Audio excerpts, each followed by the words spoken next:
Hello hello नमस्कार सत श्री अकाल, क्या हाल चाल। आई होप आप सभी अच्छे होंगे। Welcome welcome welcome to this Prayas 2.0 batch. पिछले साल भी मैंने प्रयास पढ़ाया था और पढ़ाकर बहुत आनंद आता है भाई इस बैच को पढ़ाने में। उसका रीजन ये है कि इस बैच में जितना खेलना चाहो खेला जा सकता है।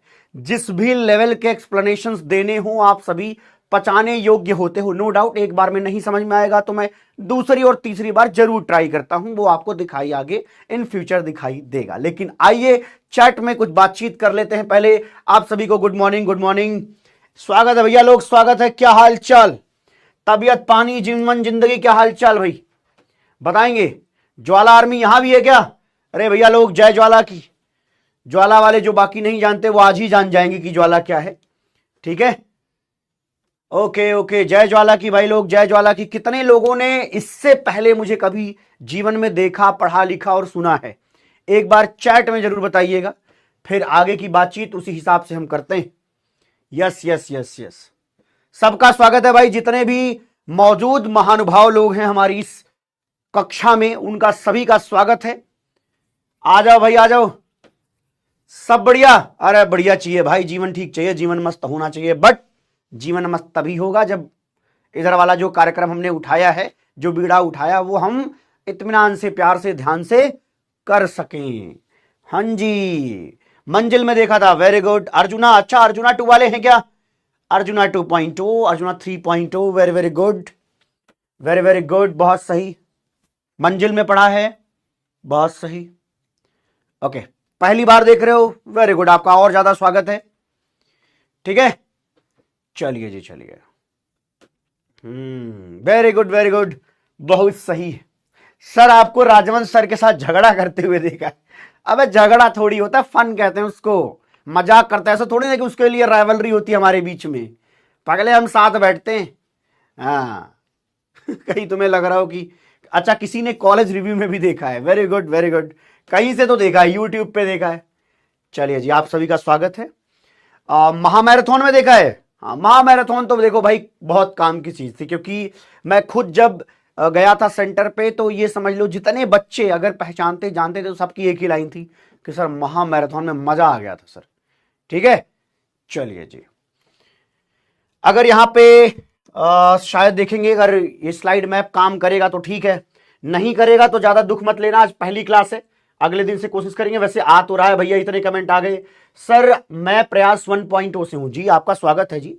अरे अपने फिजिक्स वाला सही हो यार, ऊपर से आप एक बात बताओ, वैसे भी हम बाहर वाले जो भी बालक बच्चे हैं उनके लिए यूट्यूब पर इतना कंटेंट डालते हैं, और वो भी लेवल का डालते हैं, कायदे से पढ़ाते हैं, तो भैया आप तो अपने अपने प्रिय बालक हैं।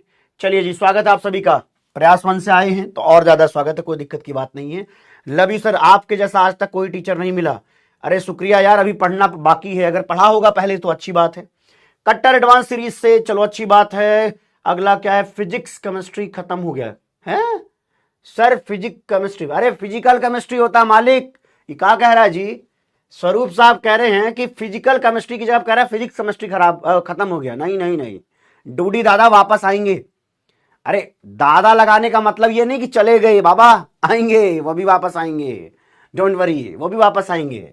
हाँ, ये आपको 2 चैप्टर बीच में मैं पढ़ाने आया हूं, जो कि अभी बताता हूं, सब कुछ बताता हूं यार, प्यारे प्यारे धीरे धीरे, है ना। हाँ, कोई जल्दबाजी नहीं है। पुराने, मैं अभी तक विश्वास के साथ एक बात कह सकता हूं कि अगर फिजिक्स वाला में मैंने जितने भी बैचेस पढ़ाए हैं, जिसमें से प्रयास 2.0 पिछले साल का, रियल बात यह है कि मुझे तो अच्छे बच्चे मिले तो भैया मैंने खुल के खेला हुआ है। लेकिन मैं ये चाहता हूं कि जितना मैंने पिछले साल पढ़ाया उससे थोड़ा लेवल अप करके और भी पढ़ाऊं, क्योंकि कुछ भी भरोसा नहीं होता जेईई एडवांस का दादा। अगर आपको अपने नोट्स में वो सारे कॉन्सेप्ट, वो सारे मॉलिक्यूल्स, वो सारे कोऑर्डिनेशन कंपाउंड्स चाहिए जो पेपर में आते हैं, तो थोड़ा एक्स्ट्रा एफर्ट की जरूरत पड़ेगी ना। नहीं तो वही वाली बात हो जाएगी कि आप खुद कहोगे नहीं मास्टर हमें नहीं पढ़ना है आपसे, या कम पढ़ना है, आप थोड़ा जल्दी जल्दी जल्दी करा दो। तो ये सब मत कहना। मैं आपको बहुत भरोसे के साथ कह रहा हूं कि टीचर पर भरोसा रखिए, और मैं इस बात का गारंटी लेता हूं कि जितना पढ़ाऊंगा कमोवेश उसी दुनिया से आपके पेपर बनेंगे। देखो, कभी हूबहू बनेंगे, एग्जैक्ट सेम होंगे, और कभी ऐसे भी सवाल होंगे जो एग्जैक्ट नहीं होंगे, लेकिन पढ़ाए गए कॉन्सेप्ट से जरूर होंगे। ठीक है, चलिए ये मैं नहीं कह सकता कि यार सब कुछ जो पढ़ा दूंगा वही आएगा।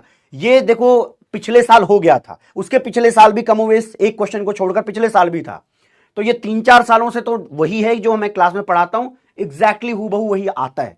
बट अब की बार मैं सोच रहा हूं थोड़ा सा अच्छा खेलते हैं, थोड़ा अच्छा लेवल लाते हैं, क्या पता दिमाग घूम जाए पेपर बनाने वाले का, तो वहां पे जाके आप सॉल्व कर सको। ठीक है जी, हाँ चलिए अगला देखते हैं।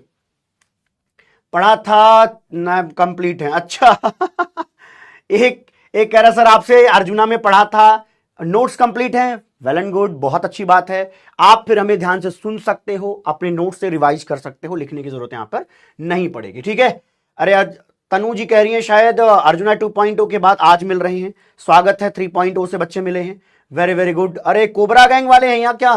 अरे अरे हाँ हाँ कोबरा गैंग वाले ही थे यार ये। चलो चलो स्वागत स्वागत स्वागत स्वागत आप सभी का। चलिए मैं आपको एक चीज और बता दूं कि भैया आपको मैं एकदम बेसिक से पढ़ाऊंगा, मैं ये मानकर चलूंगा आपको नहीं आता है, पहले ये बात ध्यान रख लें। हो सकता है कुछ बच्चों को इरिटेशन भी हो कि यार मास्टर ये क्या कर रहे हो यार, इतना इतना थोड़ी ना जाके पढ़ाना था लो पे।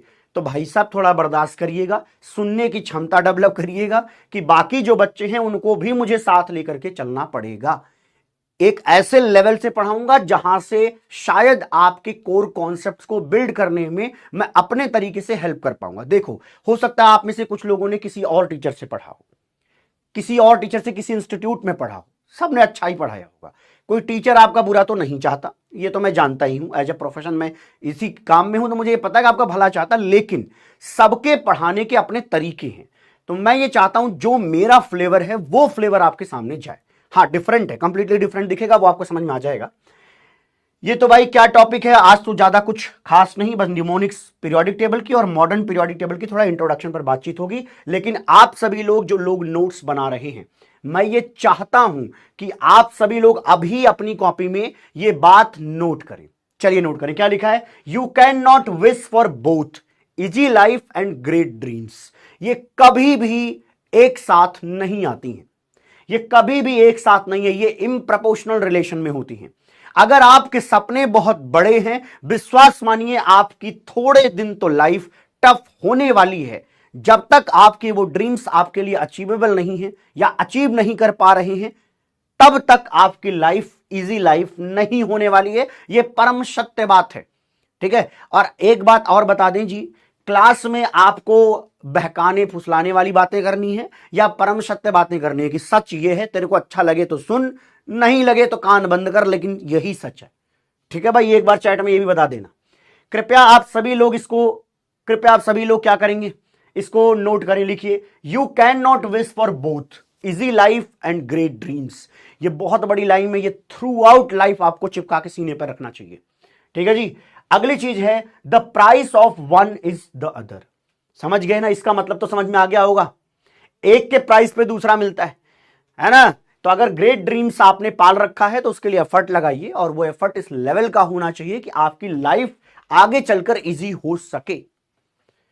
अगर कॉपी में लिख दिया गया हो तो एक बार चैट में बताएंगे कि क्या आपको परम सत्य सुनना है कि सिर्फ वो बातें कहूं जो आपको अच्छा लगे, मक्खन मार दूं। नहीं भाई, वो अपने से होता नहीं, अपनी आदत में वो है ही नहीं। जो बच्चों ने पढ़ा होगा उनको ये बात पता होगी कि भाई अपन ये नहीं मार सकते कि पानी मार के सारी बातें अच्छी कर ले। नहीं नहीं, हम यहां डांट के भी भेजेंगे, आपको पढ़ करके आना पड़ेगा। ठीक है, चलिए चलिए, ओके, शुद्ध बातें हैं, चलिए अच्छी बातें करते हैं। लेकिन आते हैं यहां पर, देखिए इनऑर्गेनिक केमिस्ट्री में, मैं जानता हूं इनऑर्गेनिक केमिस्ट्री में कुछ चैप्टर्स हैं जैसे कि आप इनसे मिल चुके हैं, पीरियोडिक टेबल से कहीं ना कहीं पहले जीवन में मुलाकात हुई होगी। फिर आता है केमिकल बॉन्डिंग, फिर मैं किस सीक्वेंस में पढ़ाऊंगा मैं वो बताने जा रहा हूं। फिर मैं तीसरा पढ़ाता हूं कोऑर्डिनेशन कंपाउंड, मैं चौथे नंबर पर पढ़ाऊंगा पी ब्लॉक। जो सीक्वेंस पढ़ा रहा हूं, रियल बात यह है कि उसी सीक्वेंस में पढ़ने से लॉजिकल अप्रोच डेवलप होगा, अदरवाइज आप परेशान होंगे। मैं ये जानता हूं कि आप इन चैप्टर्स को शायद पसंद करते होंगे, लेकिन हो सकता है कि ये चैप्टर आपको पसंद ना आता हो सकता है ऐसा कि आपको पसंद ना आता है। बहुत सारे बच्चे कोऑर्डिनेशन कंपाउंड के अच्छे लेवल के क्वेश्चंस भी नहीं कर पाते हैं, नहीं कर पाते हैं। अच्छे लेवल के क्वेश्चन उनसे नहीं होता, उनको तकलीफ आती है इस चैप्टर को करने में। पी ब्लॉक को तो वो कतई पसंद नहीं करते, नहीं नहीं सर ये तो ऐसी है जो हमारी महबूबा नहीं बन सकती कभी। अच्छा जी, केमिकल बॉन्डिंग के बहुत सारे बच्चे सवाल लगा ले जाते हैं, ये सच बात है, बट हर चीज के पीछे का जो लॉजिक है वो अक्सर बच्चों को नहीं आता। अगर उन्होंने सवाल बदले तो हमें जवाब देने में दिक्कत आती है, इसीलिए इस पर भी हर एक लाइन पर इत्मीनान से पढ़ाई करनी पड़ेगी। ठीक है जी।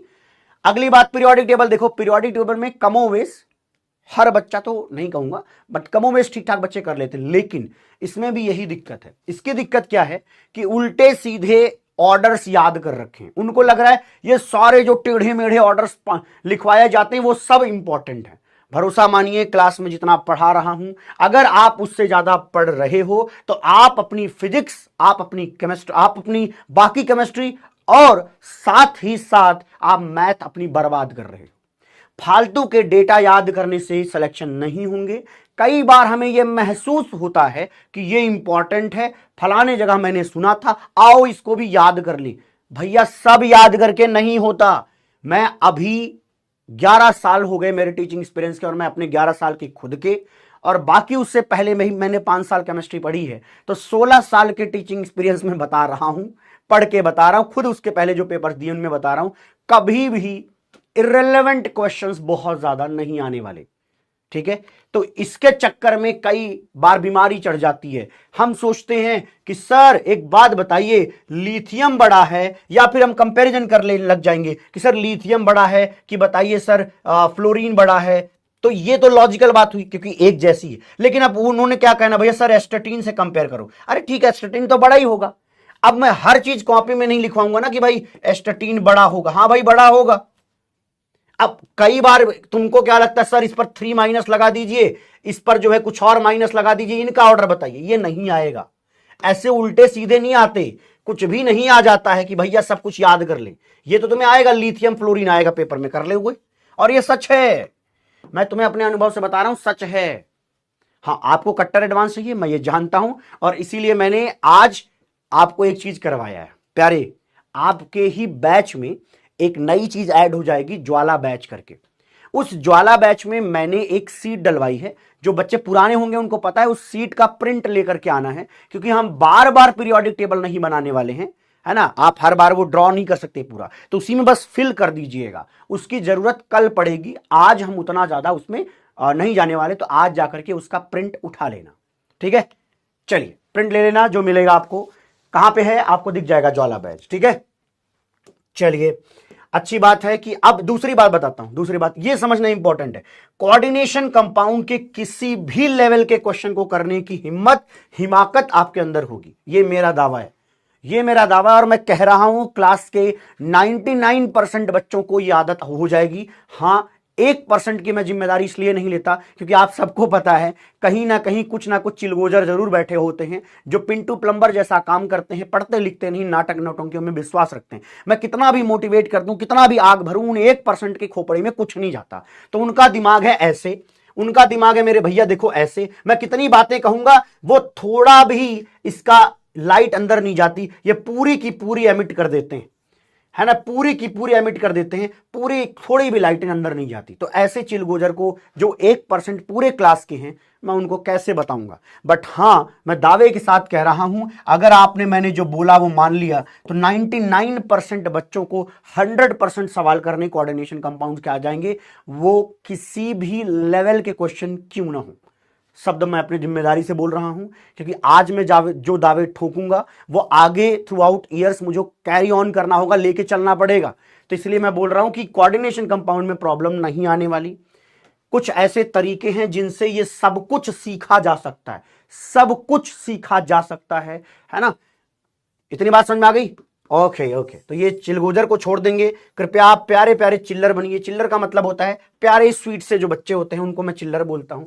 हमारे घर पे ये शब्द मैं यूज करता हूं। चिल्लर मतलब होता है प्यारा बच्चा जो हमारी बातें माने, क्योंकि जो मानेगा वो सच बात तो ये है। चिल्लर सुनने में अजीब लगता होगा, लेकिन चिल्लर भैया बहुत बढ़िया आदमी है, ध्यान रखना। हाँ, कृपया चिल्लर बने, चिलगोजर नहीं, ठीक है। चलिए अब बात आती है पी ब्लॉक की। पहले पी ब्लॉक को समझते हैं भाई। पी ब्लॉक तो बच्चे ने कसम खा रखी है, ये ओके दे दियो भाई, ये तो बवाल चीज है, नहीं है बवाल चीज। इसको जिस तरीके से आज तक आपने देखा है, इसकी दुनिया हम बदल देंगे। मैं अभी कह रहा हूं, जिम्मेदारी के साथ कह रहा हूं, जिस तरीके से पी ब्लॉक आज तक आपने देखा है वो नजरिया बदल जाएगा यहां पर। पी ब्लॉक में मैं एक चीज पढ़ाता हूं, दैट इज प्रोडक्ट का प्रोडक्शन करना। अक्सर हमें यही नहीं आता इनऑर्गेनिक में कि अगर मैंने ए में बी मिलाया तो ये सी क्या बनेगा और क्यों बनेगा। अगर आपको क्या और क्यों समझ आने लग जाता है तो आपको ये पी ब्लॉक, इवन अगला आता है डी एंड एफ ब्लॉक, ये दोनों ही आसान हो जाते हैं, ये दोनों ही आसान हो जाते हैं। और डी एंड ए ब्लॉक का जब तुम एनसीईआरटी खोलते हो, इतनी कहानियां हैं, इतने पैराग्राफ्स हैं, फ्रस्ट्रेशन आती है भाई। परम सत्य बात क्या आती है? फ्रस्ट्रेशन आती है कि यार ये कैसा चैप्टर है यार डी एंड ए ब्लॉक। और मैं तुम्हें कह रहा हूं कि भैया ये चैप्टर्स अगर तुम्हारे पसंदीदा नहीं हुए तो पांडे जी पढ़ाना छोड़ देंगे जी। हाँ, क्योंकि मैं जानता हूं इसको आज तक आपने इत्मीनान से, प्यार से, ढंग से सीखा ही नहीं है। आपको सिखाया जाएगा, ये मेरा दावा है।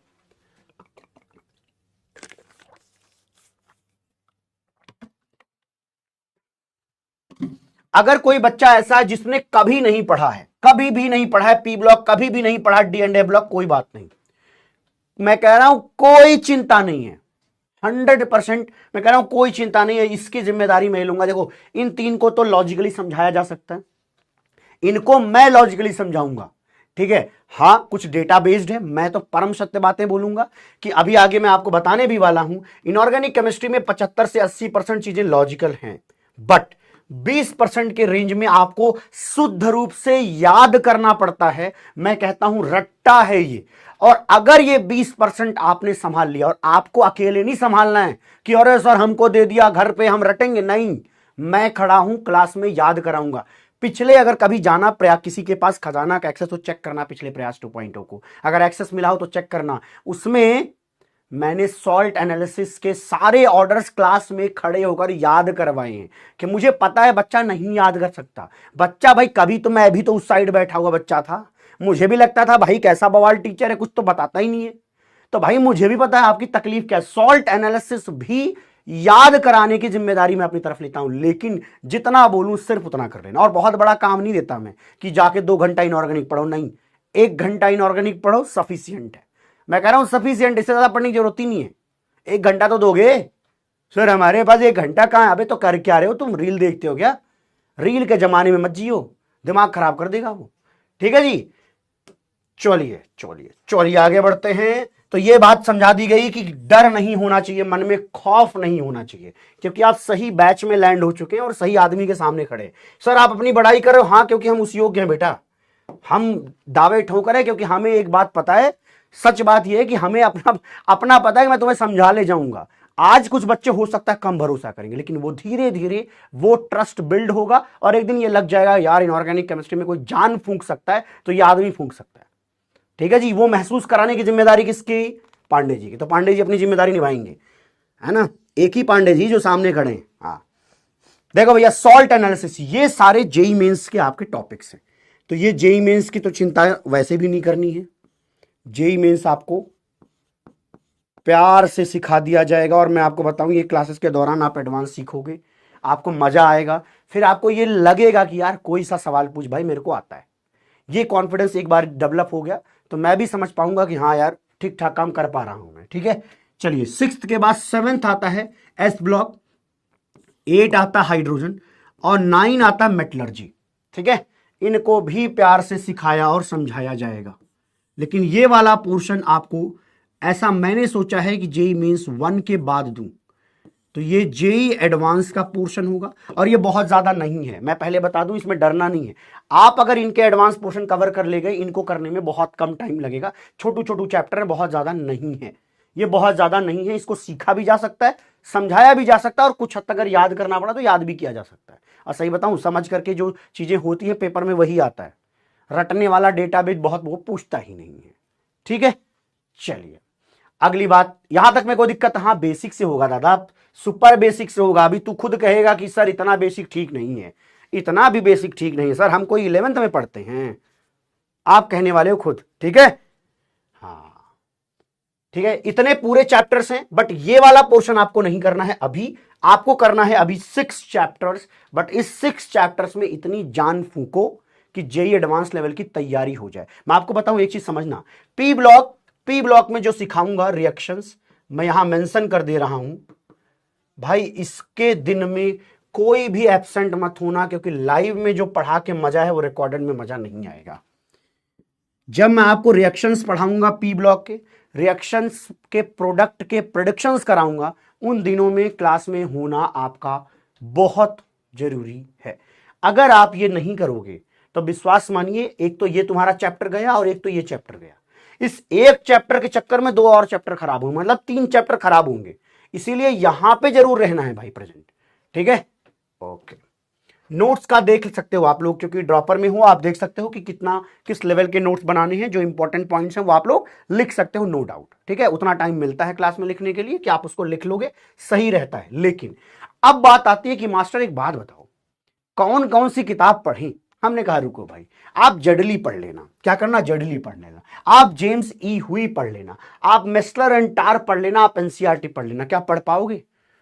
कुछ नहीं पढ़ना इसमें से, सब बकवास है, कुछ नहीं पढ़ना इसमें से। ये सारी किताबें अच्छी हैं, नो डाउट, किताबें तो बड़ी अच्छी हैं, ये सारे यही अच्छी किताबें, और यही मैंने भी पढ़ी है।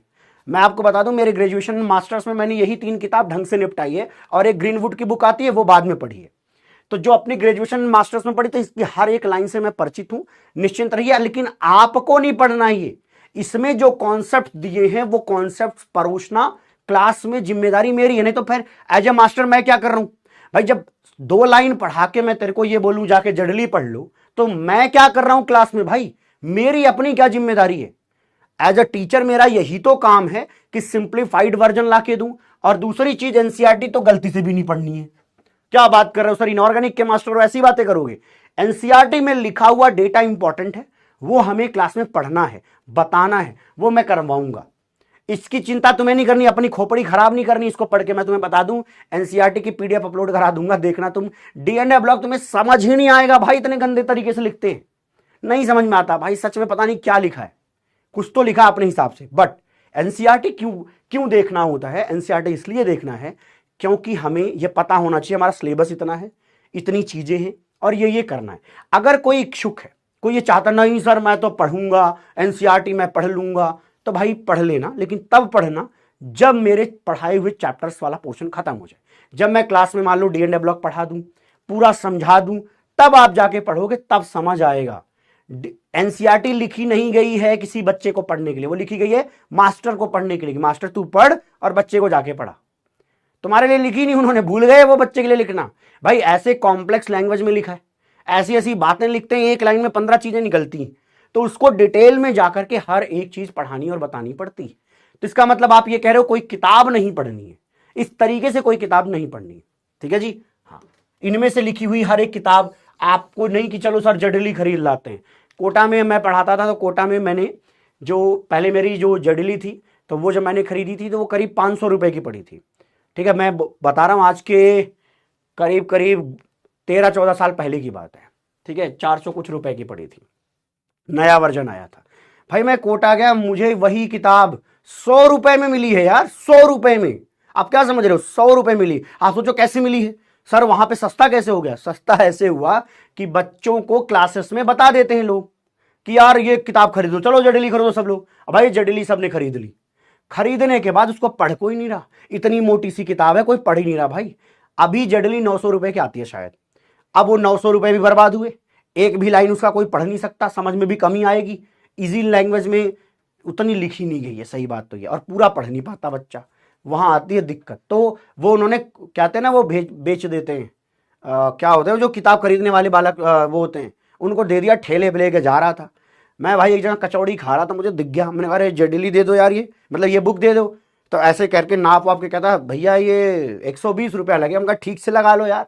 मैं कहा ऐसे वेट से कैसे आपको पता चला? बोला मुझे पता आपके काम की चीज़ है, तो मैं तो ऐसे ही कर रहा था फालतू में, लेकिन ठीक है 120 रुपये लगे। मैंने कहा 100 रुपये में दे दे भाई, ले लेते हैं। उसके लिए 100 रुपया बहुत अच्छा था। मैंने पूछा आपको कितने की मिले? बोला 40 रुपये भी नहीं लगे भाई मेरे को। मैं भाई क्या बात है, 900 की किताब खरीदो 40 रुपये में बेच दो। भाई ये काम नहीं करना है, इनमें से कुछ नहीं करना है, ठीक है, इनमें से कुछ नहीं करना, पहली बात। और दूसरी बात, यहां चैट में एक चीज बता दूं, टीचर को ज्ञान प्लीज मत देना, क्योंकि वो औकात में अभी आप लोग नहीं हैं। मैं बहुत परम सत्य बातें बोलूंगा, कृपया शांति से सुनते जाइए जो जो मैं बोलूंगा, ठीक है। ज्ञान नहीं देना है, ज्ञान दिया कि गए तुम, ठीक है। ओके ओके सर, अब क्या पढ़ी, क्या पढ़ना है वो आगे बताऊंगा। सर आप अपनी किताब प्रमोट करना चाहते हो क्या? नहीं नहीं नहीं, अब मेरी को जो किताब आएगी उसको लेना कंपलसरी कंडीशन नहीं है, इसलिए नहीं ये मना कर रहा हूं। जब एक बार मैं एक चैप्टर अपलोड कराऊंगा, उस चैप्टर को पढ़ना पड़ेगा, पढ़ने के बाद आप जज करना कि ये बुक ठीक भी है या नहीं है। वो बुक नहीं है एक्चुअली, वो क्लास नोट्स है। एक चीज मैंने लिखी है जो है क्लास नोट्स। तो इनमें मैं ये बोल रहा हूं कि ये तीनों, ये जो तीनों चारों चीजें देख रहे हो ना, इसी को मैंने मिला दिया है विद अपना फ्लेवर जो कि मेरा क्लास का होता है, दैट इज क्लास नोट्स। और एक चीज और, कई बच्चों के मन में होगा सर पीवाईक्यूज का तो आप नाम ही नहीं ले रहे हो, पीवाईक्यूज तो ये सब कुछ मर्ज होकर के मिलेगा, ठीक है, ये सब कुछ मर्ज होकर मिलेगा। चैट थोड़ी देर ऑफ कर रहा हूं, ज्ञान आने शुरू हुए थे, ठीक है। यहां से लेके देखो भाई, क्लास नोट्स, क्लास नोट्स, इसके बाद कौन है भैया? जेडिली, उसी में जेडिली भी इंटीग्रेटेड है, ठीक है। तो ये हो गया भैया जेडिली, जेम्स ई हुई, PYQ, JEE Mains and JEE Advanced, साथ ही साथ मेसलर टार और एनसीईआरटी, इतने पूरे चीजों को एक ही जगह पर रखा है मैंने, ठीक है। वो क्या है आगे फ्यूचर में पता चलेगा, आगे फ्यूचर में एक दो दिन में मैं आपको बता दूंगा, ठीक है, एक दो दिन में मैं आपको बता दूंगा। वो कुछ और नहीं है, आप ऐसे समझो क्लास नोट्स है जो कि 110 फॉर्मेट में लिखी गई है। बट एक बात ध्यान देना, अगर आप जेडली खरीदोगे तो सिर्फ जेडली का फ्लेवर मिलेगा। आप ये खरीदोगे तो टफ है यार, ये तो पढ़ नहीं पाओगे, मिसला टार भी टफ होता है, जेडली थोड़ी सी पढ़ने की चीज होती है, लेकिन इनको छोड़ दोगे आप, इन सबको मिक्स करके, और फ्लेवर ऐसा कि आपको मजा और आनंद तो आएगा ही। क्या है कि मेरी क्रिएटिविटी से शायद बाकी कुछ बच्चे जरूर परिचित होंगे, तो उनको पता होगा कि ये मास्टर कम से कम क्रिएटिविटी तो बुक में ले आएगा, तो इसको क्रिएटिव वे में प्रेजेंट किया। जैसे मान लो मैं एक एग्जांपल देता हूं, कोऑर्डिनेशन कंपाउंड चैप्टर पढ़ते हैं, उसमें जब हम टफ लेवल के क्वेश्चंस करते हैं स्टीरियो आइसोमर्स निकालने के, एकदम रूह कांप जाती है, अरे सर ये कैसे होगा, बड़ा कठिन लगता है, वो सब इजीएस्ट वे में इसमें लिख के दे दिया हमने, ठीक है। निश्चिंत रहना, और लेना कोई जरूरी है ऐसा नहीं है, क्लास में मैं वो हर एक चीज पढ़ाऊंगा जो उस क्लास में उसमें लिखा गया होगा। तो जो बुक आने वाली है उस बुक में लिखी हुई हर एक चीज कमोवेश आपके क्लास में कराई जाएगी।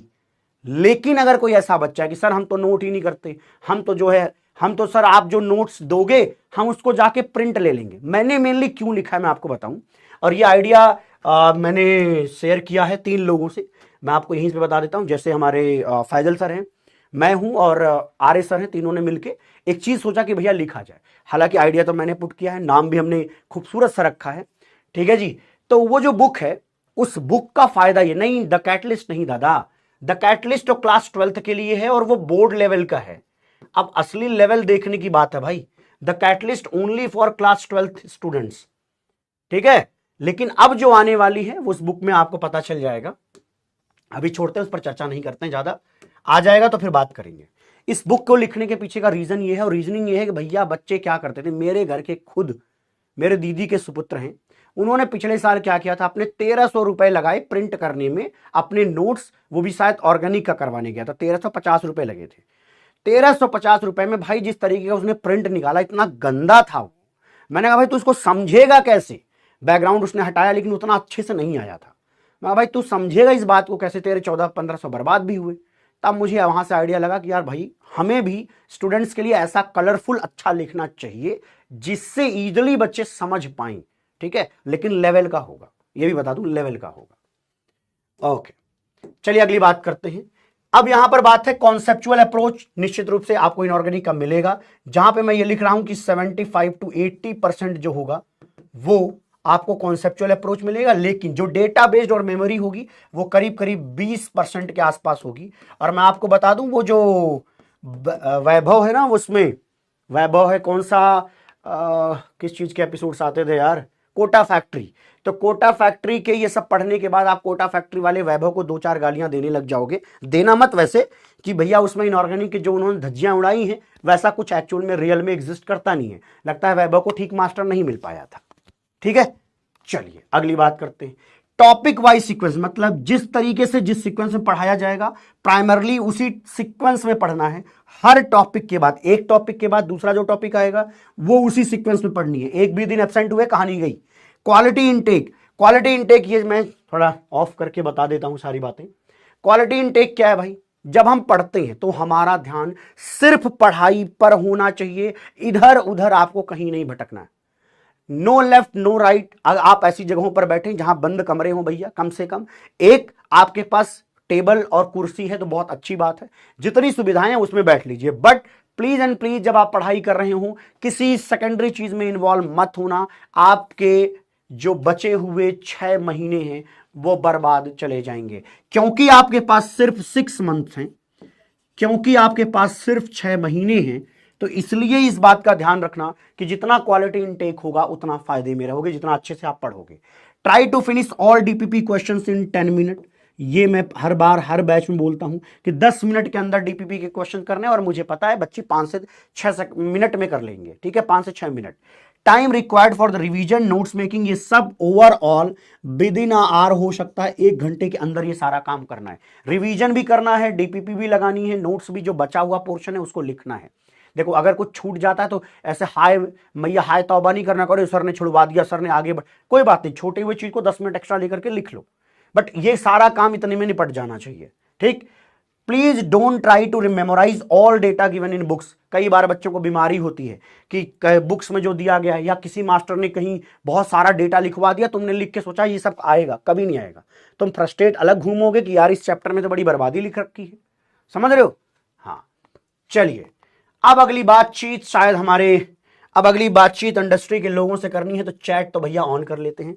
आइए एक बार शुभारंभ करते हैं, एक बार दिल की वर्षा की जाए चैट में, एक बार दिल की वर्षा की जाए, फिर इस पर पढ़ाई लिखाई शुरू करते हैं। आओ भाई साहब, एक बार दिल की वर्षा की जाए। देखो आधे घंटे तो सब्जेक्ट के बारे में बोलना बहुत जरूरी है, मैं कह रहा हूं बहुत जरूरी है ना? नहीं तो आपके दिमाग में वो सेट हो जाएगा जो वैभव ने बोला हुआ था। ठीक है ना? अरे हमको तो दिक्कत होती, हम तो नहीं पढ़ पाए, तो वो नालायक नहीं पढ़ पाया। पता नहीं लास्ट वाले एपिसोड में सेलेक्ट हुआ था कि नहीं, मैंने तो देखी नहीं, सही बताऊं। जो सबसे पहला आया था मैंने सिर्फ वही देखा, दूसरा मैंने देखा ही नहीं। अब तो सुना तीसरा भी आ रखा है क्या? क्या कहते हो, क्या कहते हो प्यारे? बोलो रे प्यारे, बोलो।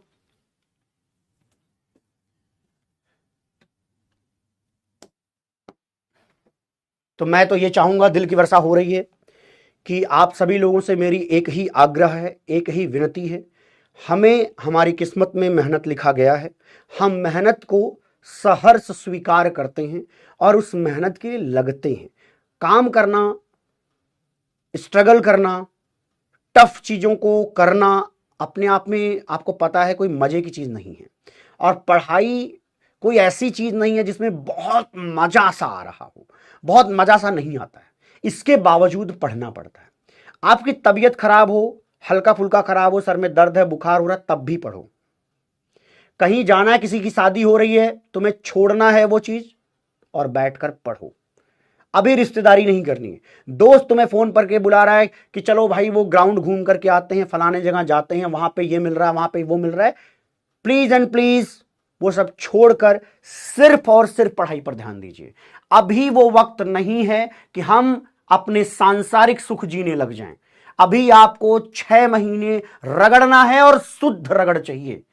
अगर अपनी ताकत, अपनी औकात और अपनी प्रतिष्ठा यहां स्टेबल करना है, बाजार में बनाना है, तो एक ही तरीका है, पढ़ना है तो पढ़ लेते हैं, यही काम मिला है तो कर लेते हैं।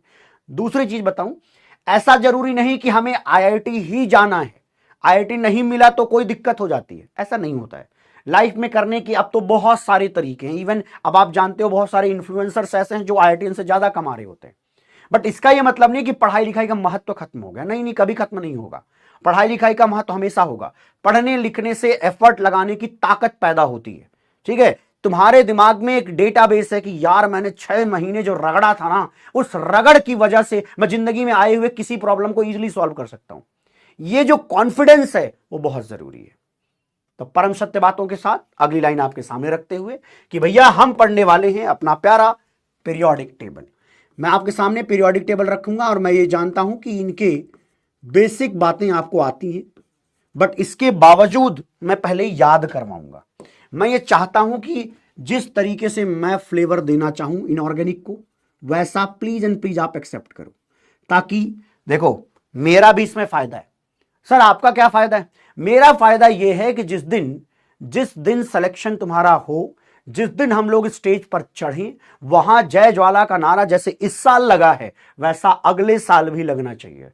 हमें यह दिखना चाहिए कि नंबर ऑफ स्टूडेंट्स बहुत ज्यादा हैं जो ज्वालामुखी हॉस्टल तक पहुंचने की ताकत रखते हैं। और ज्वालामुखी हॉस्टल कहां पे है? IIT दिल्ली में। ठीक है, मेरा हॉस्टल था, तो मैं ये चाहता हूं, ये ज्वाला कहने का ये मतलब है कि आप अपने आप को इतना मोटिवेट करें, इतना काम करें खुद पर कि इतना सिलेक्शन हो जाए कि आप IIT दिल्ली तक चले जाएं। IIT दिल्ली में किसी भी, अगर मैं रेंज में ले लूं, किसी भी ब्रांच में जाना है तो 5000 के अंदर अंदर रैंक लानी है। पहली चीज, पहला टारगेट 5000 के अंदर। CS लाना है तो आपको पता है कि बहुत ही बेहतरीन रैंक चाहिए, है ना, आपको 250 300 रैंक 400 रैंक के अंदर आना है। इसी तरीके से अगर मैथमेटिक्स एंड कंप्यूटिंग है तो आपको 1000 रैंक 2000 रैंक के रेंज में आपको लाना है, 3000 रैंक के रेंज में लाना है। ओवरऑल कहानी ये है कि आपको एफर्ट लगाना पड़ेगा। ठीक है, चलिए अब बात करते हैं, अगला है याद करते हैं। अच्छा, हवेली ब्रदर्स याद है क्या? हवेली ब्रदर्स की कहानियां इनको भी सुनाएंगे, जो आपको बताया था उससे आगे बढ़ के बताएंगे। ठीक है, चलिए पीरियोडिक टेबल में हमें पहले ये सब दिखते हैं। भैया कौन है ये हमारे S ब्लॉक वाले हैं। इनको हम क्या कहते हैं? S block elements. अभी तो आप इसको क्या ही नोट करोगे, आप इसको नोट मत करो, सुन लो सिर्फ।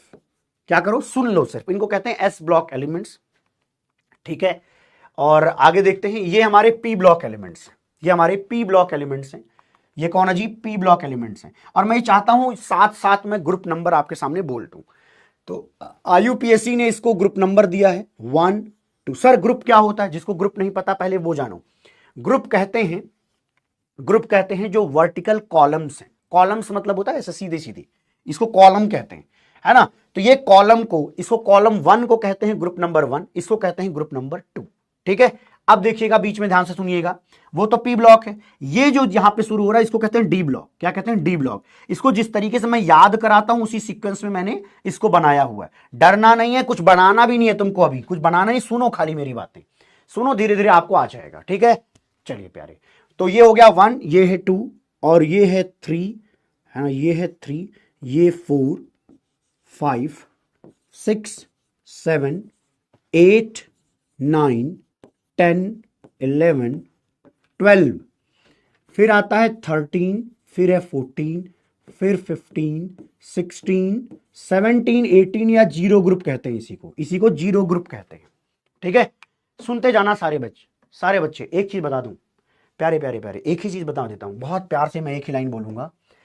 जितना मैं बोलूं यार, मैं बार बार पता है क्यों कह रहा हूं, क्योंकि मुझे पता है इसमें कुछ गंदी खोपड़ी आती है और वो अपने आप दिमाग लगाने लग जाती है। तो कुछ बनाना नहीं है, अभी सुनना है, खाली सिर्फ सुनना है। तो ये जो वर्टिकल कॉलम्स हैं इनको हम ग्रुप्स कहते हैं। तो 1 से लेकर सीधा सीधा आप जाते हो 18 तक। ठीक है, very good.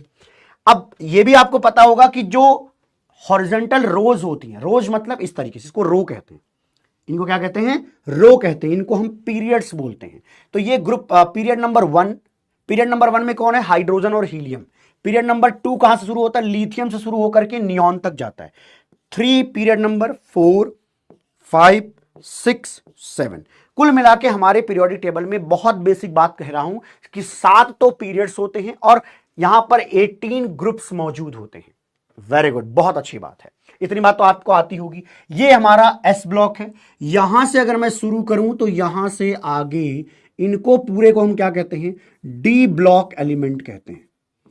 D block elements कहते हैं। D ब्लॉक एलिमेंट्स कहते हैं।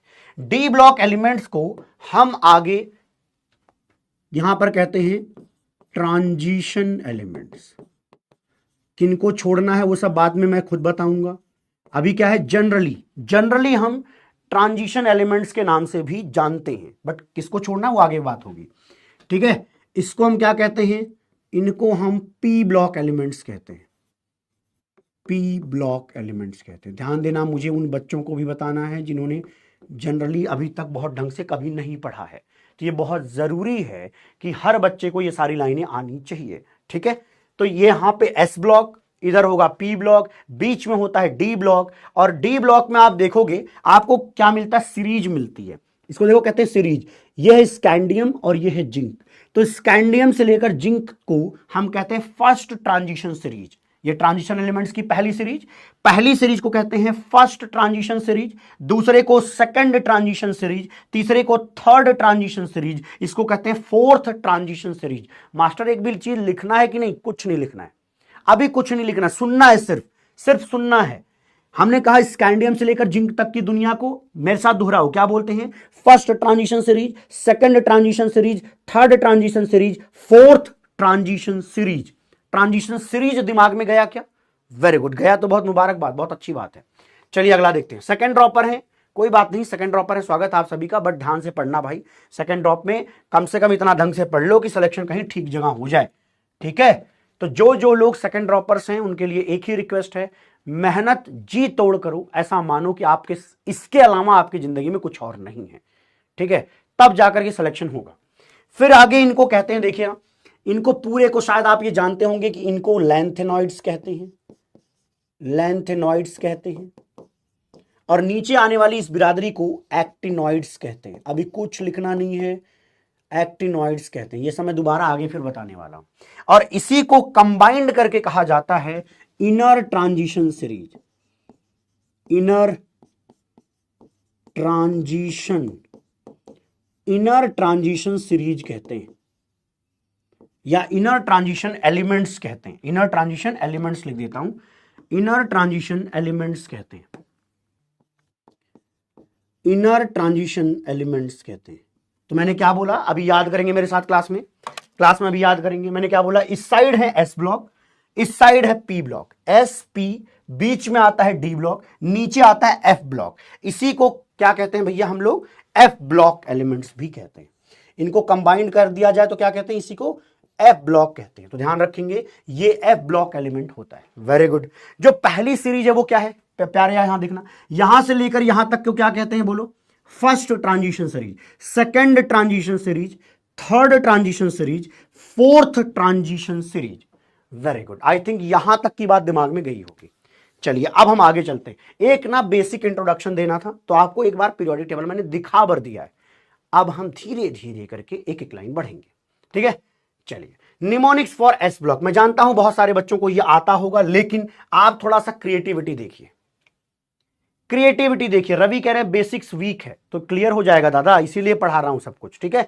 देखिएगा, आप यहां पे मजे लीजिए, पूरे के पूरे निमोनिक्स याद करिएगा, क्लास में कोशिश करिए, याद करिए। एस ब्लॉक ऐसा दिखता है। एस ब्लॉक में जो ये हाइड्रोजन है, कृपया ध्यान दें, हाइड्रोजन से लेकर के अगर मैं हाइड्रोजन को छोड़ दूं, देखो हाइड्रोजन की पोजीशन फिक्स नहीं है अभी भी पीरियोडिक टेबल में, इलेक्ट्रॉनिक कॉन्फ़िगरेशन के आधार पर उनको यहां पर रखा गया है केवल इज्जत के तौर पर, बट आज भी हाइड्रोजन की पोजीशन फिक्स नहीं है। तो हाइड्रोजन को छोड़कर बाकी जितनी बिरादरी है नीचे की, इनको नाम दिया गया है एल्कली मेटल्स। एक बार ये बताइए आप लोगों ने कैसे इसको याद किया है? इनको क्या कहते हैं? Alkali metals. तो यहां से यहां तक के लोग, फ्रांसियम तक के लोग क्या कहलाते हैं? एल्कली मेटल्स के नाम से जाने जाते हैं, ठीक है। अब ये कॉपी में चाहो तो लिखना शुरू कर सकते हो, अब यहां से शुरू हो सकता है। आप लिखो कॉपी में, ये पूरा लिखो, हलीना की रब से फरियाद। इसको याद कैसे करना है? देखो, एक बच्ची है जिसका नाम है हलीना, नाम क्या है उसका? हलीना उनका नाम है, ठीक है। मान लीजिए आपकी क्लास में पढ़ती हैं, वो क्या कर रही हैं? वो रब से फरियाद कर रही हैं, ठीक है जी। कुछ जानते हो ना, कुछ फरियाद कर रही हैं, तो हलीना ने की रब से फरियाद, ये करके शायद आप सभी ने याद करा होगा, है ना। हलीना ने की रब से फरियाद, इस तरीके से हम याद करते हैं, जिसमें से हाइड्रोजन की पोजीशन फिक्स नहीं है। बाकी सारे जो लिखे गए हैं ये सारे के सारे एल्कली मेटल्स के नाम से जाने जाते हैं।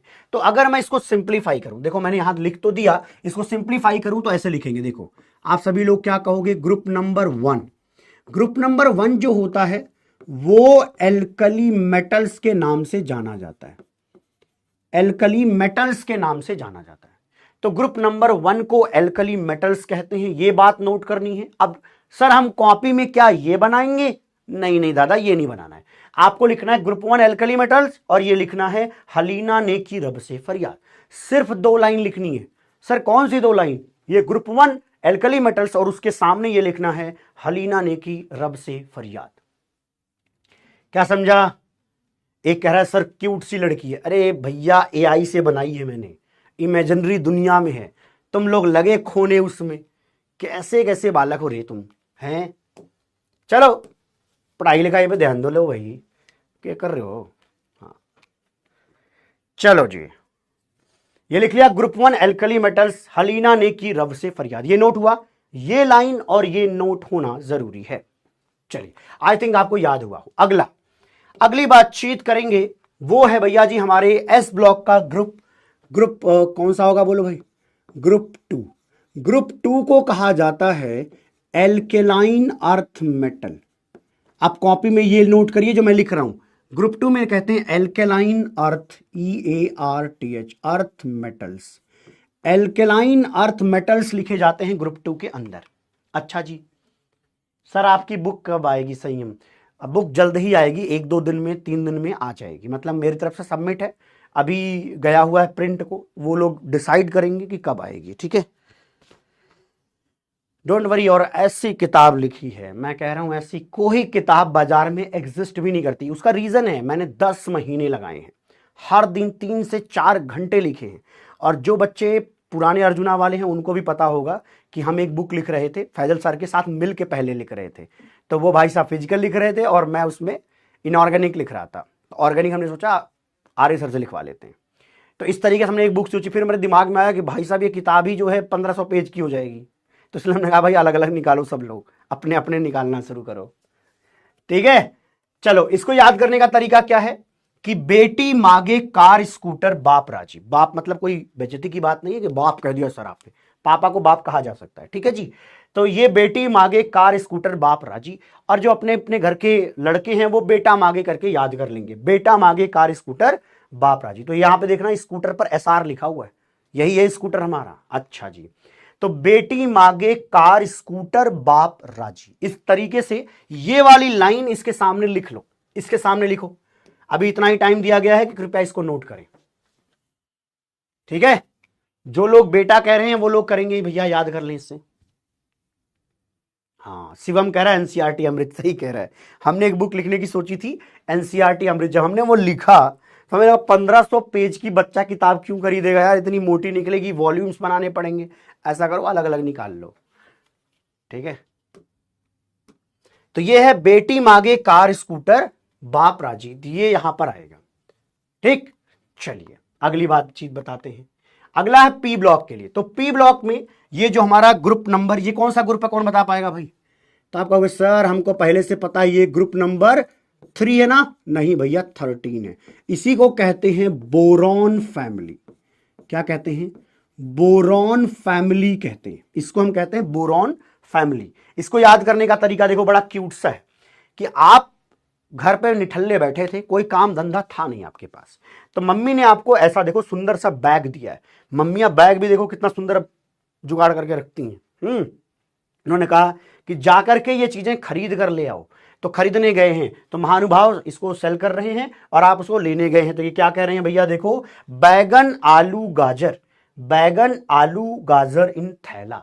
मम्मी ने कहा देख भाई इसको ऐसा नहीं करना है कि भैया इसको क्या करें, ऐसे ही पॉलीथीन में ले आना। तो मम्मी थोड़ी सपोर्टिव है कि पॉलीथीन यूज नहीं करना है, तो बैग दे रखा है।